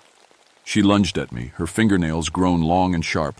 I dodged and she crashed into the snow, but she was up again in seconds, moving faster than any human should be able to move. I had 2 flares left. I lit them both and held them out like torches. "You want me?" I yelled at the Wendigo. "Come and take me!" The creature circled me, staying just outside the light. You cannot resist forever. The hunger will consume you. It was right. Even with the flares, I could feel the hunger eating away at my willpower. But I'd made my choice, and I was going to stick with it. That's when I heard the sound of helicopter rotors in the distance. The helicopter found us an hour later. The storm had finally broken, and the rescue team was able to land in the clearing. They found me unconscious in the snow, half dead from hypothermia and starvation. They never found Janet. The official report said she must have wandered off and gotten lost in the storm. They found the remains of her family, scattered around the campsite, but the investigators concluded it was animal predation, probably bears. I spent 2 weeks in the hospital. The doctors couldn't explain why I was so malnourished when I'd only been on the mountain for 2 days. They said it was like I hadn't eaten in weeks. I tried to tell them about the Wendigo, but nobody believed me. They said I was suffering from exposure and trauma, that I'd hallucinated the whole thing. Maybe they were right. Maybe there was no monster on Black Mountain. Maybe it was just a family that got trapped and scared and did terrible things to survive. But I know what I saw. I know what I felt. And sometimes on cold winter nights when the wind is howling through the trees, I can still hear that whisper in the back of my mind. So hungry. So very hungry. I don't work on Black Mountain anymore. I transferred to a different forest, one where the winters aren't so harsh and the old stories aren't so strong.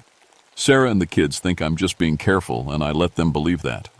But I know the truth. The Wendigo is still up there, waiting for the next group of hikers to get trapped, waiting for the next person to get desperate enough to listen to its whispers. The hunger that walks on Black Mountain isn't just a legend. It's real, and it's patient, and it's always looking for someone new to feed. I keep emergency supplies in my truck now, enough food and water for a week. I tell myself it's just good ranger practice, but really, I'm terrified of ever being hungry again. Because I know what hunger can lead to, and I know how thin the line is between human and monster. Some nights I wake up thinking about Janet, wondering if she's still out there somewhere, still hunting, still feeding the endless hunger inside her. And some nights, God help me, I wonder what she tasted like. That's when I know the Wendigo hasn't reached ally let me go. It's just waiting, watching, hoping that someday I'll get desperate enough to come back to Black Mountain and finish what we started. But I made a promise to Martinez, and I'm going to keep it. No matter how hungry I get, no matter how much it hurts, I won't let myself become something I'm not. I'll stay human, even if it kills me, even if the hunger never goes away.